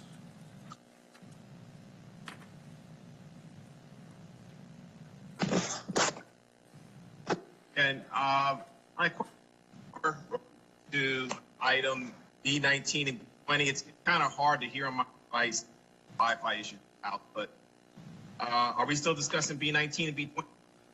Yes. Okay, thank you. So my question is, as it relates to the backup, from what we can tell from the backup, the company in question, side markings?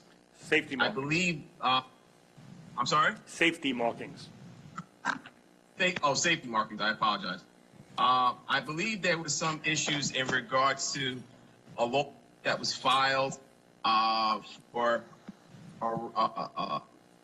discriminatory, hostile racial environment at their particular site. From what I could tell from the backup, the Connecticut DOT as well as the New York State Department of Transportation both did not find anything in their audit that indicated that. However, the 2 individuals that did file the lawsuit also indicated that I guess they actually won their lawsuit, and there was a payment made to substantiate that. My question is more related to, one, are you satisfied with the fact that the audit that was done by New York State and the Connecticut Department of Transportation is a satisfactory demonstration that safety markings has basically ensured that their employees are working in a safe and non-hostile, racially charged environment? And 2, what would give you that level of comfortability? I don't know if you brought this up with safety markings, or did they? I know that you disclosed it on the forms, but I'm not too sure if it came up in discussions after they were awarded. The department did their due diligence on this issue, and we are comfortable with their responses. Describe the due diligence that the department has done? We spoke to them about the backup on what occurred. They responded, and they put in processes that look to avoid it in the future. We also talked to New York State DOT, who utilizes them on many contracts, and they felt the same. Okay. From your standpoint, you're confident that safety mark corrected that we had in regard to their reference to that lawsuit, and they do not have an environment that is discriminatory or in any way a racially insensitive or a hostile work environment? Yes. Okay. All right, any other questions? None. Why don't we move on to the next one? B23. So I read my statement on B23. You did, right? Yep. Okay. Any questions on B23? Okay, let's go to the next 2 with both with Lyro. Okay, so E83 is amendment to the department's on-call project management contract with Lyro. We are looking to extend it for 2 years. There's no additional funding required. The main reason why we're extending this contract over is that they are involved with our tank program, working with our department staff in all our compliance issues and responding. The Lero, we are looking to replace this contract. We have a draft that should go out probably within the next month or so for the tank program specifically, not a project management contract, but in the interim, I want to ensure that we have continually coverage for this work. This contract actually expires August 8th, so it's not a retro. Okay, next one. Okay, E85 is an amendment for the Cedar Street construction management contract associated with the effluent screens and disinfection facility. This is a retro contract, expired on May of 2020. The amendment is to increase the cap and to add an additional year. Any questions as to these two contracts? Hearing none, why don't we skip? Next one's KS Engineers. Yes, E89. Yep. E89 is a design contract for the rehab of the Cutter Mill Road, Bayview Avenue Bridge over the Long Island Railroad. Four firms submitted. KSE was the highest technically ranked, and also after receiving BAFA was also the lowest cost. KSE is a minority business enterprise, and they're also using a WBE for surveying. So this contract will actually have 92% MWBE. This project design is reimbursed through New York State at 80%. Is this bridge a county bridge, or is it owned by the railroad? It's a county bridge. We would not work on it unless it's our responsibility. All right. Okay. I guess we're not calling. We already tabled Gannett Fleming. Yes, that takes a little bit of work. They're a large company, and the affiliate question requires some research. I don't want to rush it today. Okay. All right. Well, as I said, we'll schedule a rules committee on the 3rd. So if you're done by then, we can consider it then. E94. I'm sorry, E94. So E94 is a retro contract.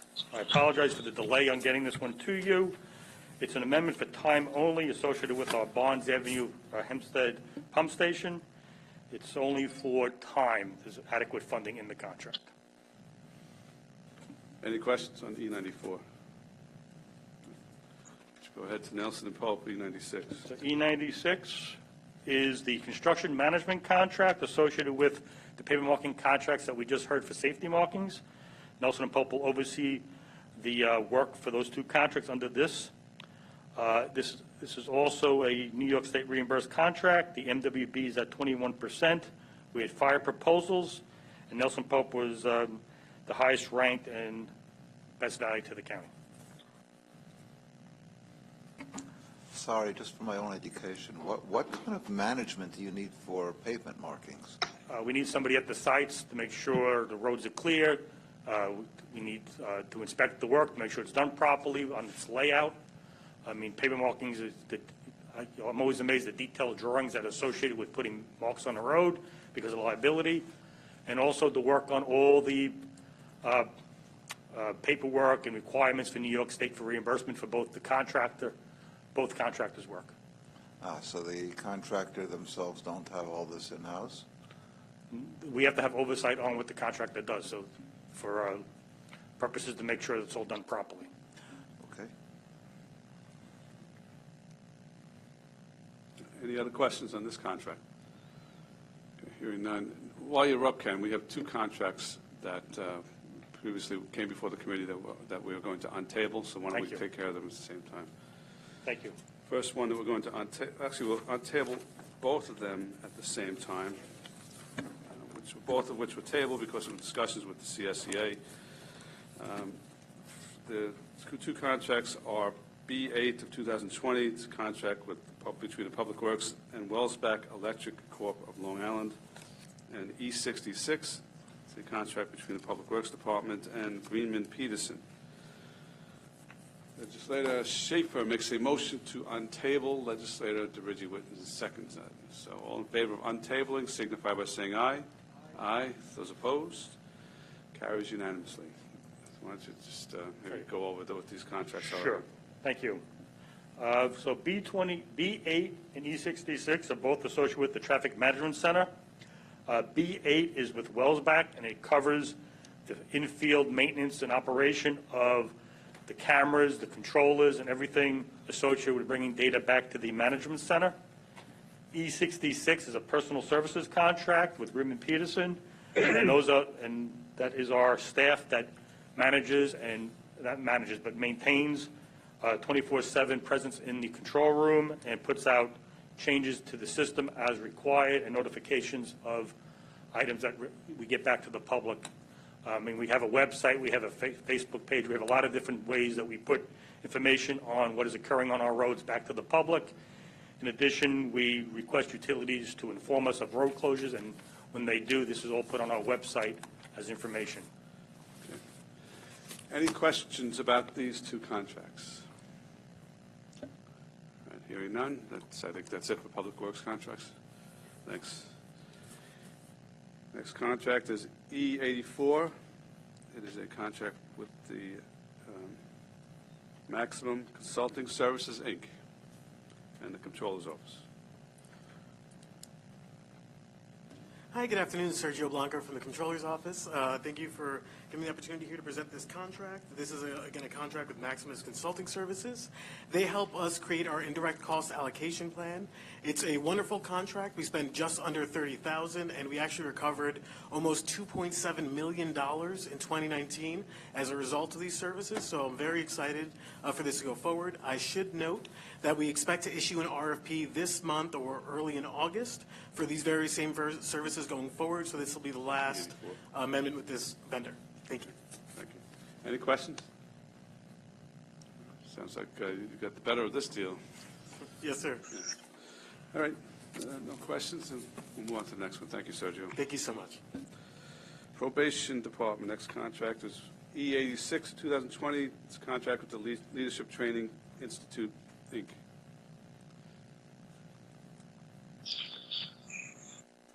This is Joe Shaliro, Fiscal Officer, County Department of Probation. This is the contract for educational services provided at the Juvenile Detention Center. The dollar amount is $342,342. Okay, could you just repeat your name for the record? Joe Shaliro, Fiscal Officer, Nassau County Department of Probation. Okay. All right. Any questions on this contract? Hearing none, thank you. We'll move on to the next one. Next one is with Human Resources and Davis Vision, Inc.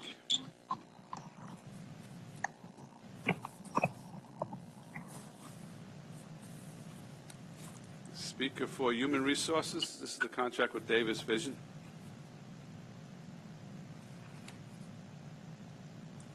Marissa, are you on the line? I am, yeah. Marissa Howard, Director of Human Resources.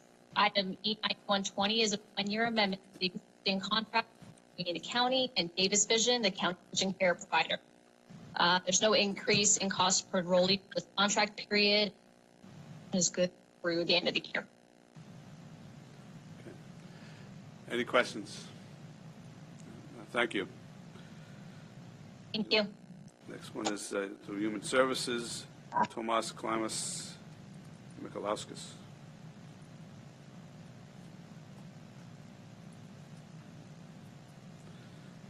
Anyone here from Human Services?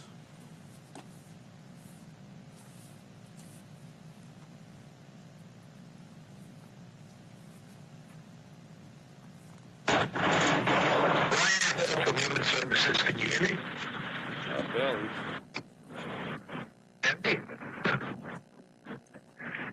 Can you hear me now?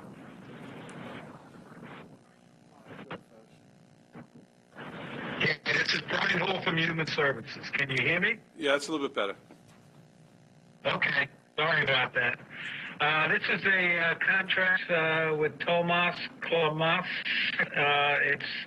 He's one of our lawyers who goes to the mental health court, and he takes care of the AOL and some other items that they have to do in the courts.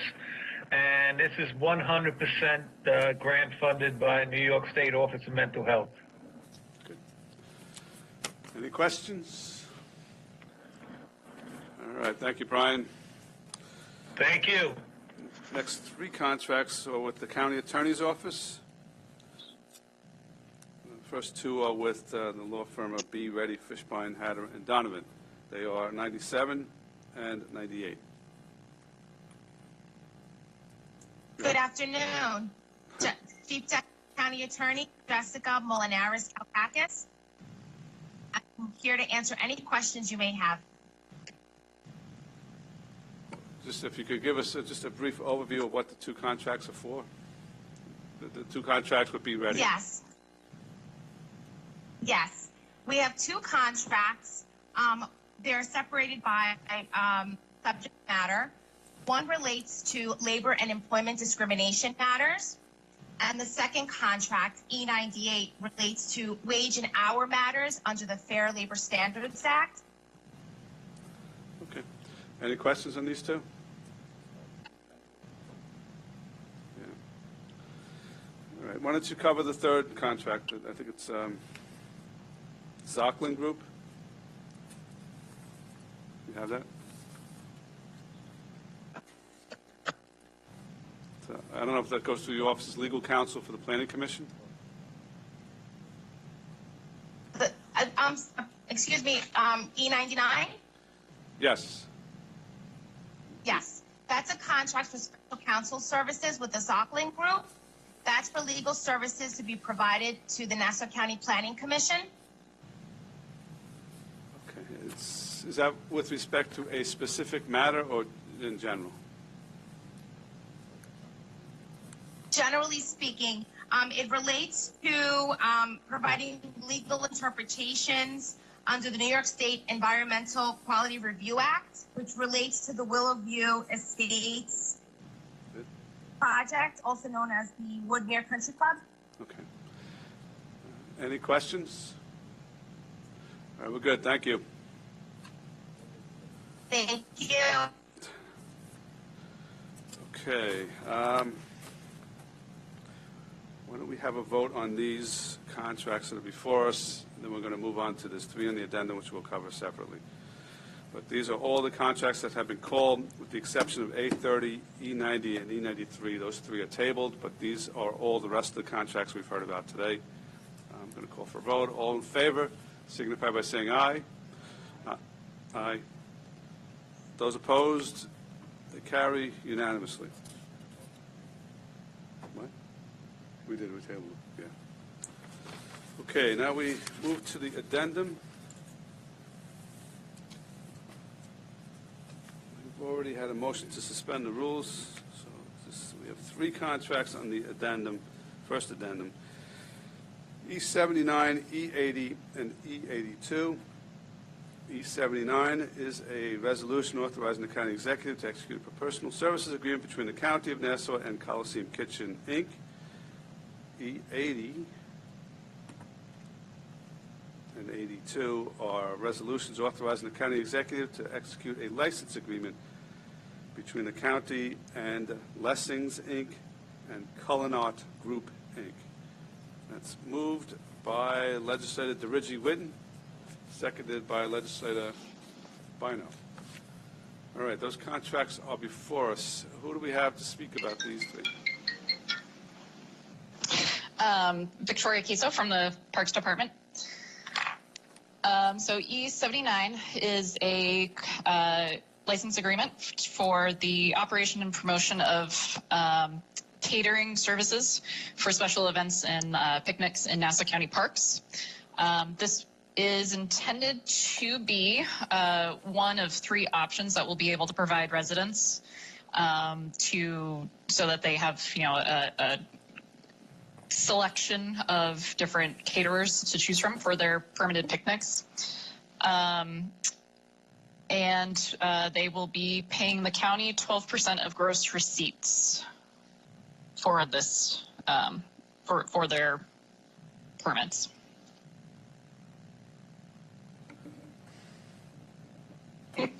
Legislator Rhodes? Good afternoon. Just in my understanding of the backup material is that these aren't Well, E79, for example, is with respect to specific parks. My understanding is this isn't to provide residents with a menu of options from which to choose. These three contracts are for services to be provided at specific locations. There is no overlap between the three. Not for, no, this is specifically for permitted picnics. All three caterers that we are hoping to eventually have agreements with will be options for each park. There's no exclusivity with the permitted picnic caterers. But looking at E79 of 20, it's Coliseum Kitchen is providing services at Eisenhower, North Woodmere Park, Bay Park, Christopher Morley, Wantagh Park, Mitchell Athletic Complex, Inwood Park, Grant Park, Centennial Park, Reverend Mackey Park, Cedar Creek, Washington Avenue Park, Garvey's Point Museum and Preserve, Takapusha, and all preserves except Elderfields, Bailey Arboretum, the Holocaust Center, Sands Point Preserve, Chelsea Mansion and Grounds, and Cedarmere. Then you have the Culinart Group, which is to provide catering operations at Chelsea Mansion, which is specifically excluded from the other agreement. And then you have Lessing Incorporated, which is to provide catering operations solely at Old Bethpage Village Restoration. So correct. How is that providing residents with a choice? In other words, if I want to go to Wantagh Park, I can only deal with one vendor, not three. No, so you don't actually, the other two caterers that we are intending on having, those contracts are not before you yet. They're still getting departmental approvals. So Lessings and Culinart are both for, so Lessings obviously is for the barn at OBVR, and then Culinart is for Chelsea Mansion. Those are for the catering and marketing of private gatherings such as weddings. And they're contributing a much more significant amount of revenue to the county in their contracts. The other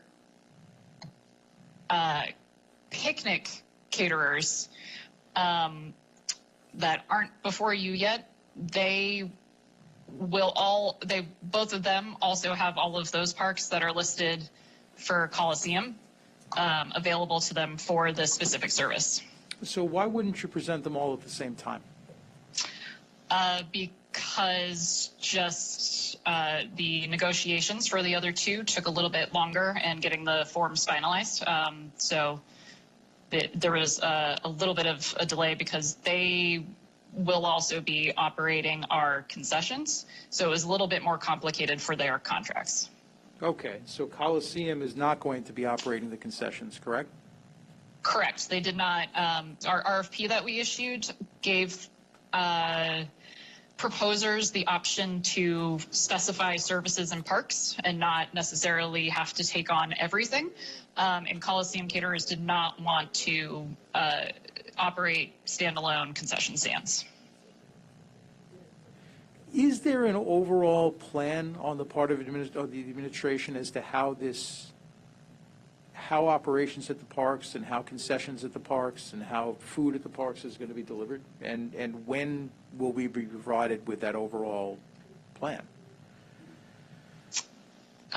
In terms of in the current state, or just a overall view of how it's going to be operating? Well, for example, there is interrelation between the two. For example, operating a concession may not be as profitable, and so typically you have the catering services provided by the same company because the catering services are more profitable, so it makes it possible for them to operate the concession. Like, what's the interrelationship between the three? So the two other agreements that are on their way for consideration, they both operate concessions in specific parks and also have the option to, well, they are one of the three picnic caterers, and they have all of the parks open to them. So when a resident or a group books a picnic, we give them the contact information for all three, no matter which park they're in. Concessions are obviously limited to the specific parks that they will be operating in. Okay, I know we're getting a little bit ahead of ourselves, but with respect to the concessions, how does what the county executive has done with respect to food trucks going to impact concessions? Are the concessions going to replace the food trucks, operate in conjunction with the food trucks? Are the concessionaires even aware of the fact that there are food trucks theoretically undercutting their sales in individual parks? How does that work? So in terms of food trucks in our parks that have pools and ice rinks, and then also Eisenhower and Cedar Creek, the two concessionaires whose agreements will hopefully be in front of you next time around, they both have the coordinating ability to oversee the food. So the food trucks that are currently in Eisenhower are under the umbrella of the concessionaire for Eisenhower. So it's not just ad hoc food trucks coming in to Eisenhower Park. But I guess it kind of underscores my point in the sense that for myself as a legislator, I would like to see all of the agreements at the same time, because I would like to see how all of the agreements interrelate to make sure that there isn't competing services, to make sure that there aren't areas where those agreements overlap. Sort of addressing these on an ad hoc piecemeal basis prohibits us from doing that. Well, that's certainly understandable. We have been trying to get these through to you as soon as possible. Lessings and Culinart are not there. I would say that they're separate from the overall concessions agreement, since those are they're on-site catering and they're marketing and booking weddings and showing the location and everything like that.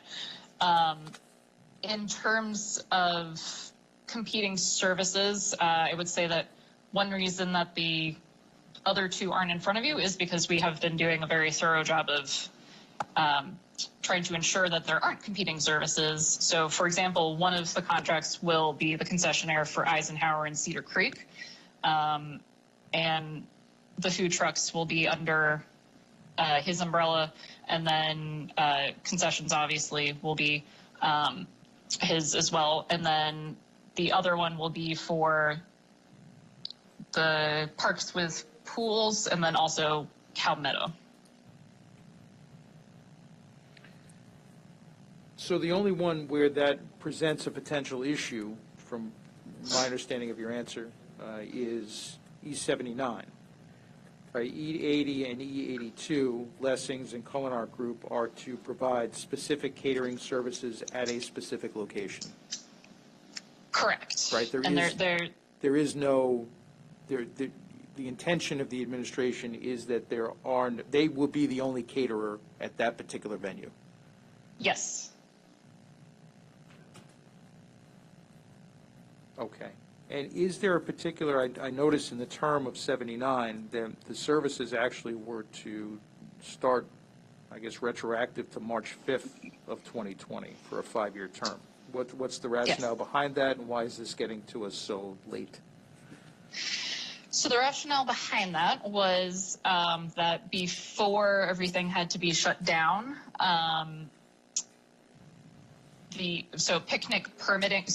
permits for picnics open up in February. And so obviously once you book a picnic, you want to book everything else that goes along with it. So we had been working very diligently to get all three of the picnic catering contracts submitted for approval as quick as possible, so that they would be able to book their caterers for these picnics. And then obviously everything sort of shut down, and was, people couldn't find notaries to get contracts notarized, and it just was a very much more slower than usual process trying to get everything completed. So if I wanted to go to Wandsworth Park yesterday for a picnic, which I guess in theory I can do. To book a picnic, or Right, to I'm have saying a picnic? if I wanted to have had a picnic yesterday, who would I have contacted in order to arrange We for haven't food? who would you have contacted? You would have contacted Wanta, and you would have booked your picnic permit there in theory if we were permitting picnics at the moment, and then they would give you the information for the caterers. So we're not issuing picnic permits at the moment? No. And do we have any plans to be issuing picnic permits anytime in the near future? I believe as soon as safely possible. Do we have any idea as to when that is? If you give me 1 second, I can ask, or I can get that answer to you as soon as possible after. Well, we're considering it now, though. That's the problem. Sure. Then give me just 1 second. Sure.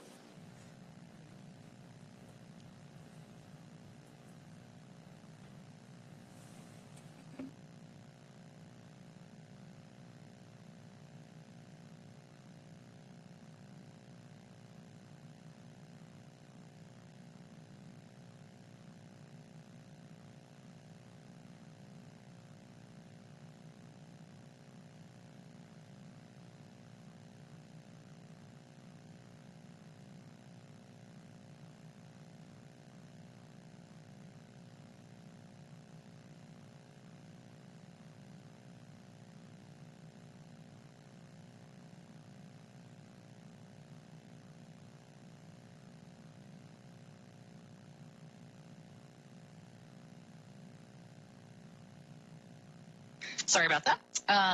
So we are issuing them for picnics that are under 25 people. And then for anything larger than that, we are waiting for state guidelines and guidance on that. And we do have some picnics that were on the books in February that haven't yet been canceled because everybody's holding out hope. So as of right now, if I had wanted to book a picnic for 25 or fewer people, I'm able to bring in food on my own because there's no contract now for a caterer? You can bring food. You can bring your own food anytime, but if you're going to have it catered, it has to be through one of the caterers. We have But you have no caterer right now, right? We have short-term permits so that they are all able to book these picnics. But obviously, once the longer-term contract comes into place, it'll supersede them. So I guess my question is, it's not going to prohibit people who are booking a picnic for 25 or fewer people from obtaining a caterer if we were to wait for consideration of E79 until we have the other two contracts with the other vendors that provide those services, correct? In terms of providing the service to the resident or the group booking the picnic, not at this moment, no. Thank you. Let's to Reggie Whitten. Hi. Could you possibly provide us with a list of the other companies that answered this RFP? All of them? Or the ones that were? All of them. All of the. All of them? Sure. You don't have to do it right now, but just in the next week or so.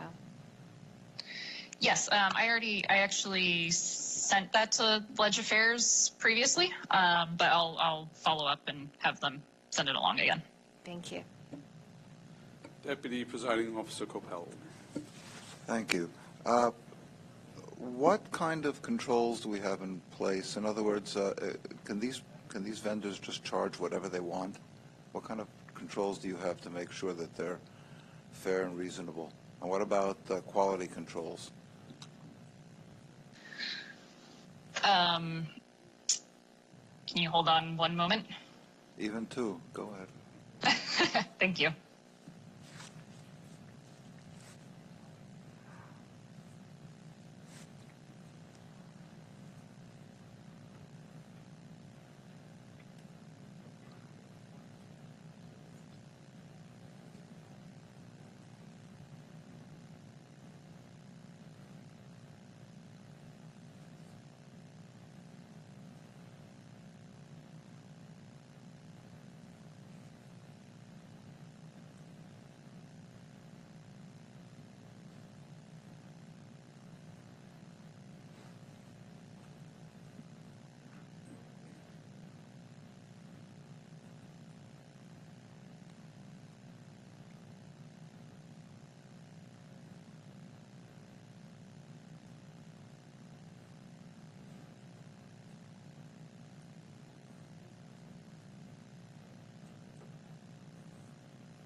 Oh, I guess that was a tough one.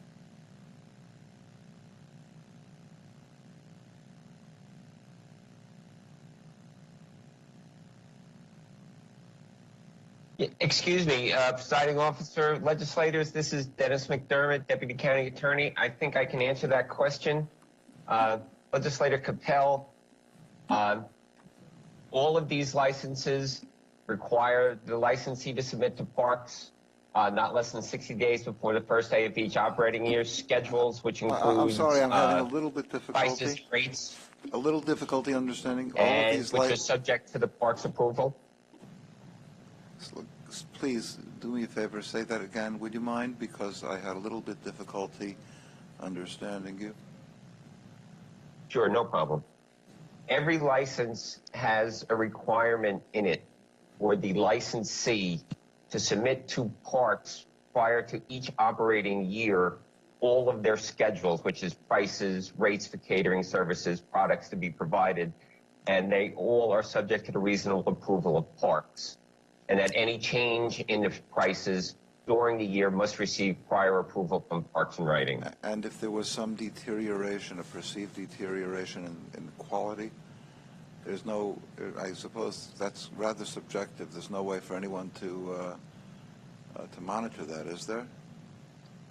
In other words, I know that if I go to a venue, if I go to a venue, you know, quality food, but I think that would come that if we would get feedback, I think, if someone was providing less than good food in this case, and the parks would address it to them, and we always have a right to terminate all of these contracts if the services aren't being provided. One way that it might manifest itself, should that happen, is simply a dramatic drop-off in business, and concurrently in remittances to the county. Okay, one more question, please. What about we have some very significant minorities in the county, specifically those who eat either halal or kosher food. What do these people do? Are they just simply precluded?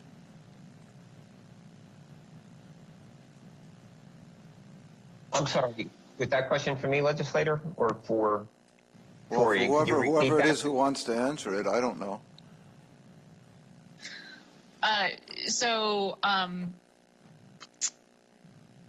The concessionaires do take into consideration people's specific diet needs.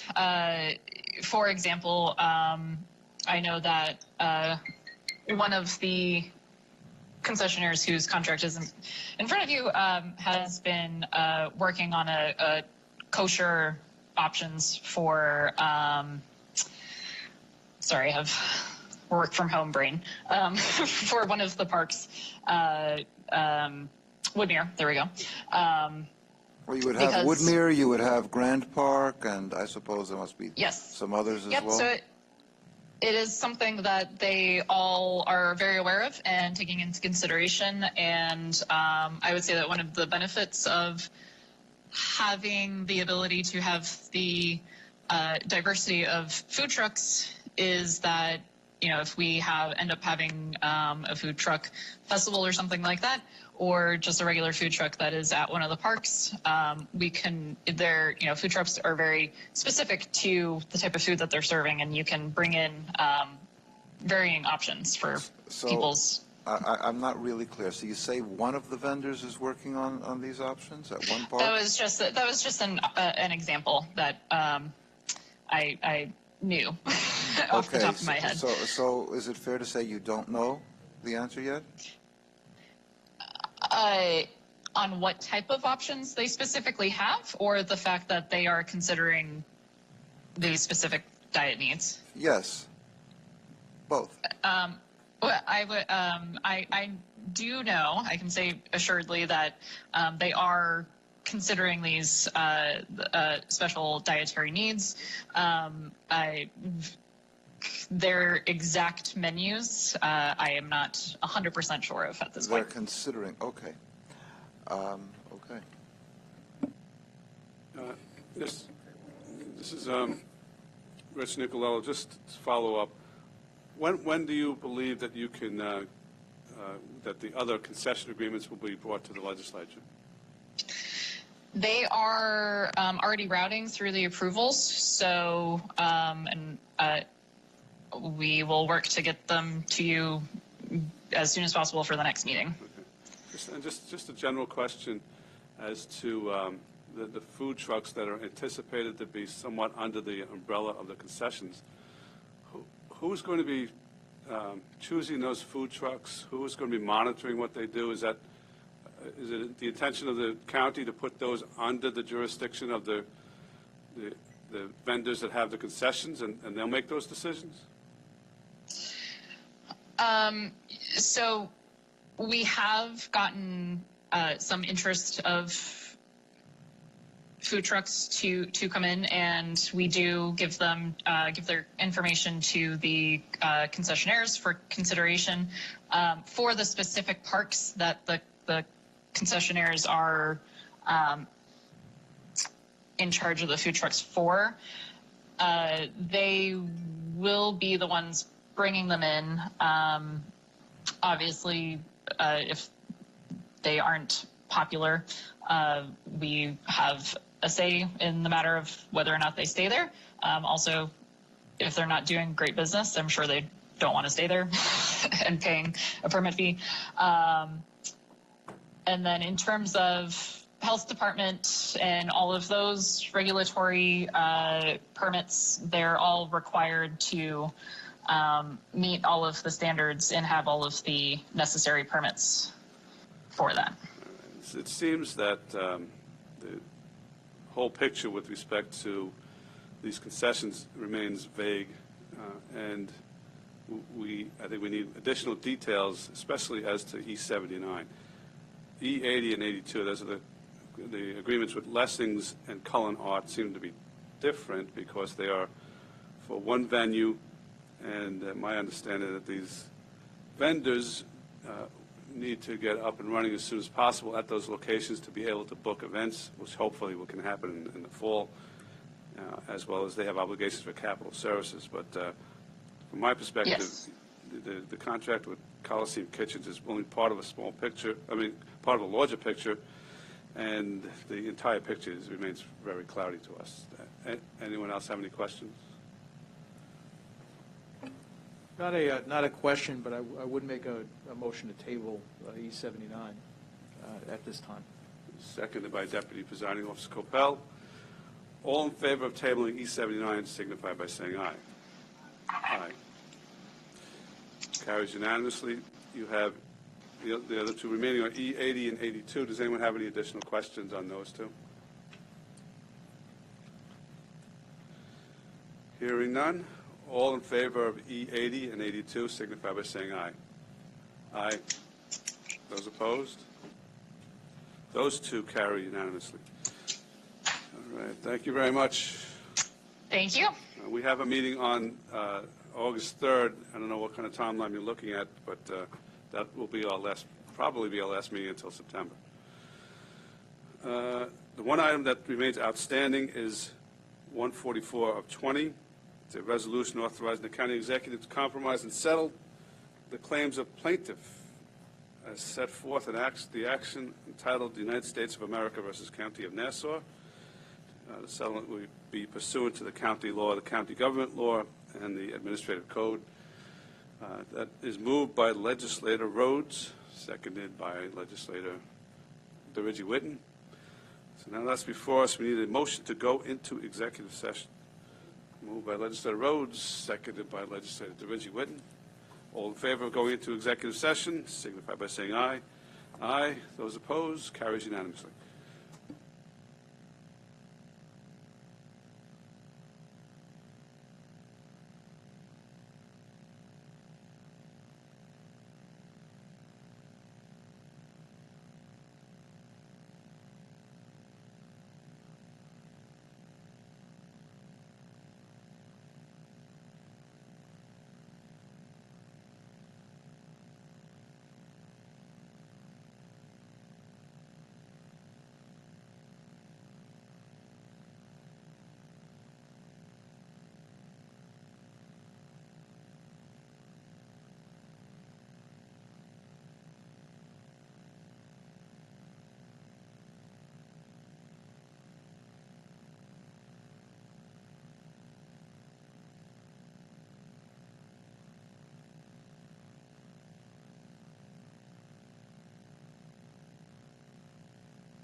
Test, test.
We are out of recess, and we have this item 144 of 2020. Any debate or discussion? Hearing none, all in favor signify by saying aye. Aye. Those opposed? Carries unanimously. I need a motion to adjourn. Moved by Legislator Schaefer, seconded by Legislator Walker. All in favor of adjourning signify by... Oh, she can't do that. That's seconded by Legislator Rhodes. All in favor of adjourning signify by saying aye. Aye. Those opposed? Carries unanimously. Thank you. Thank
you.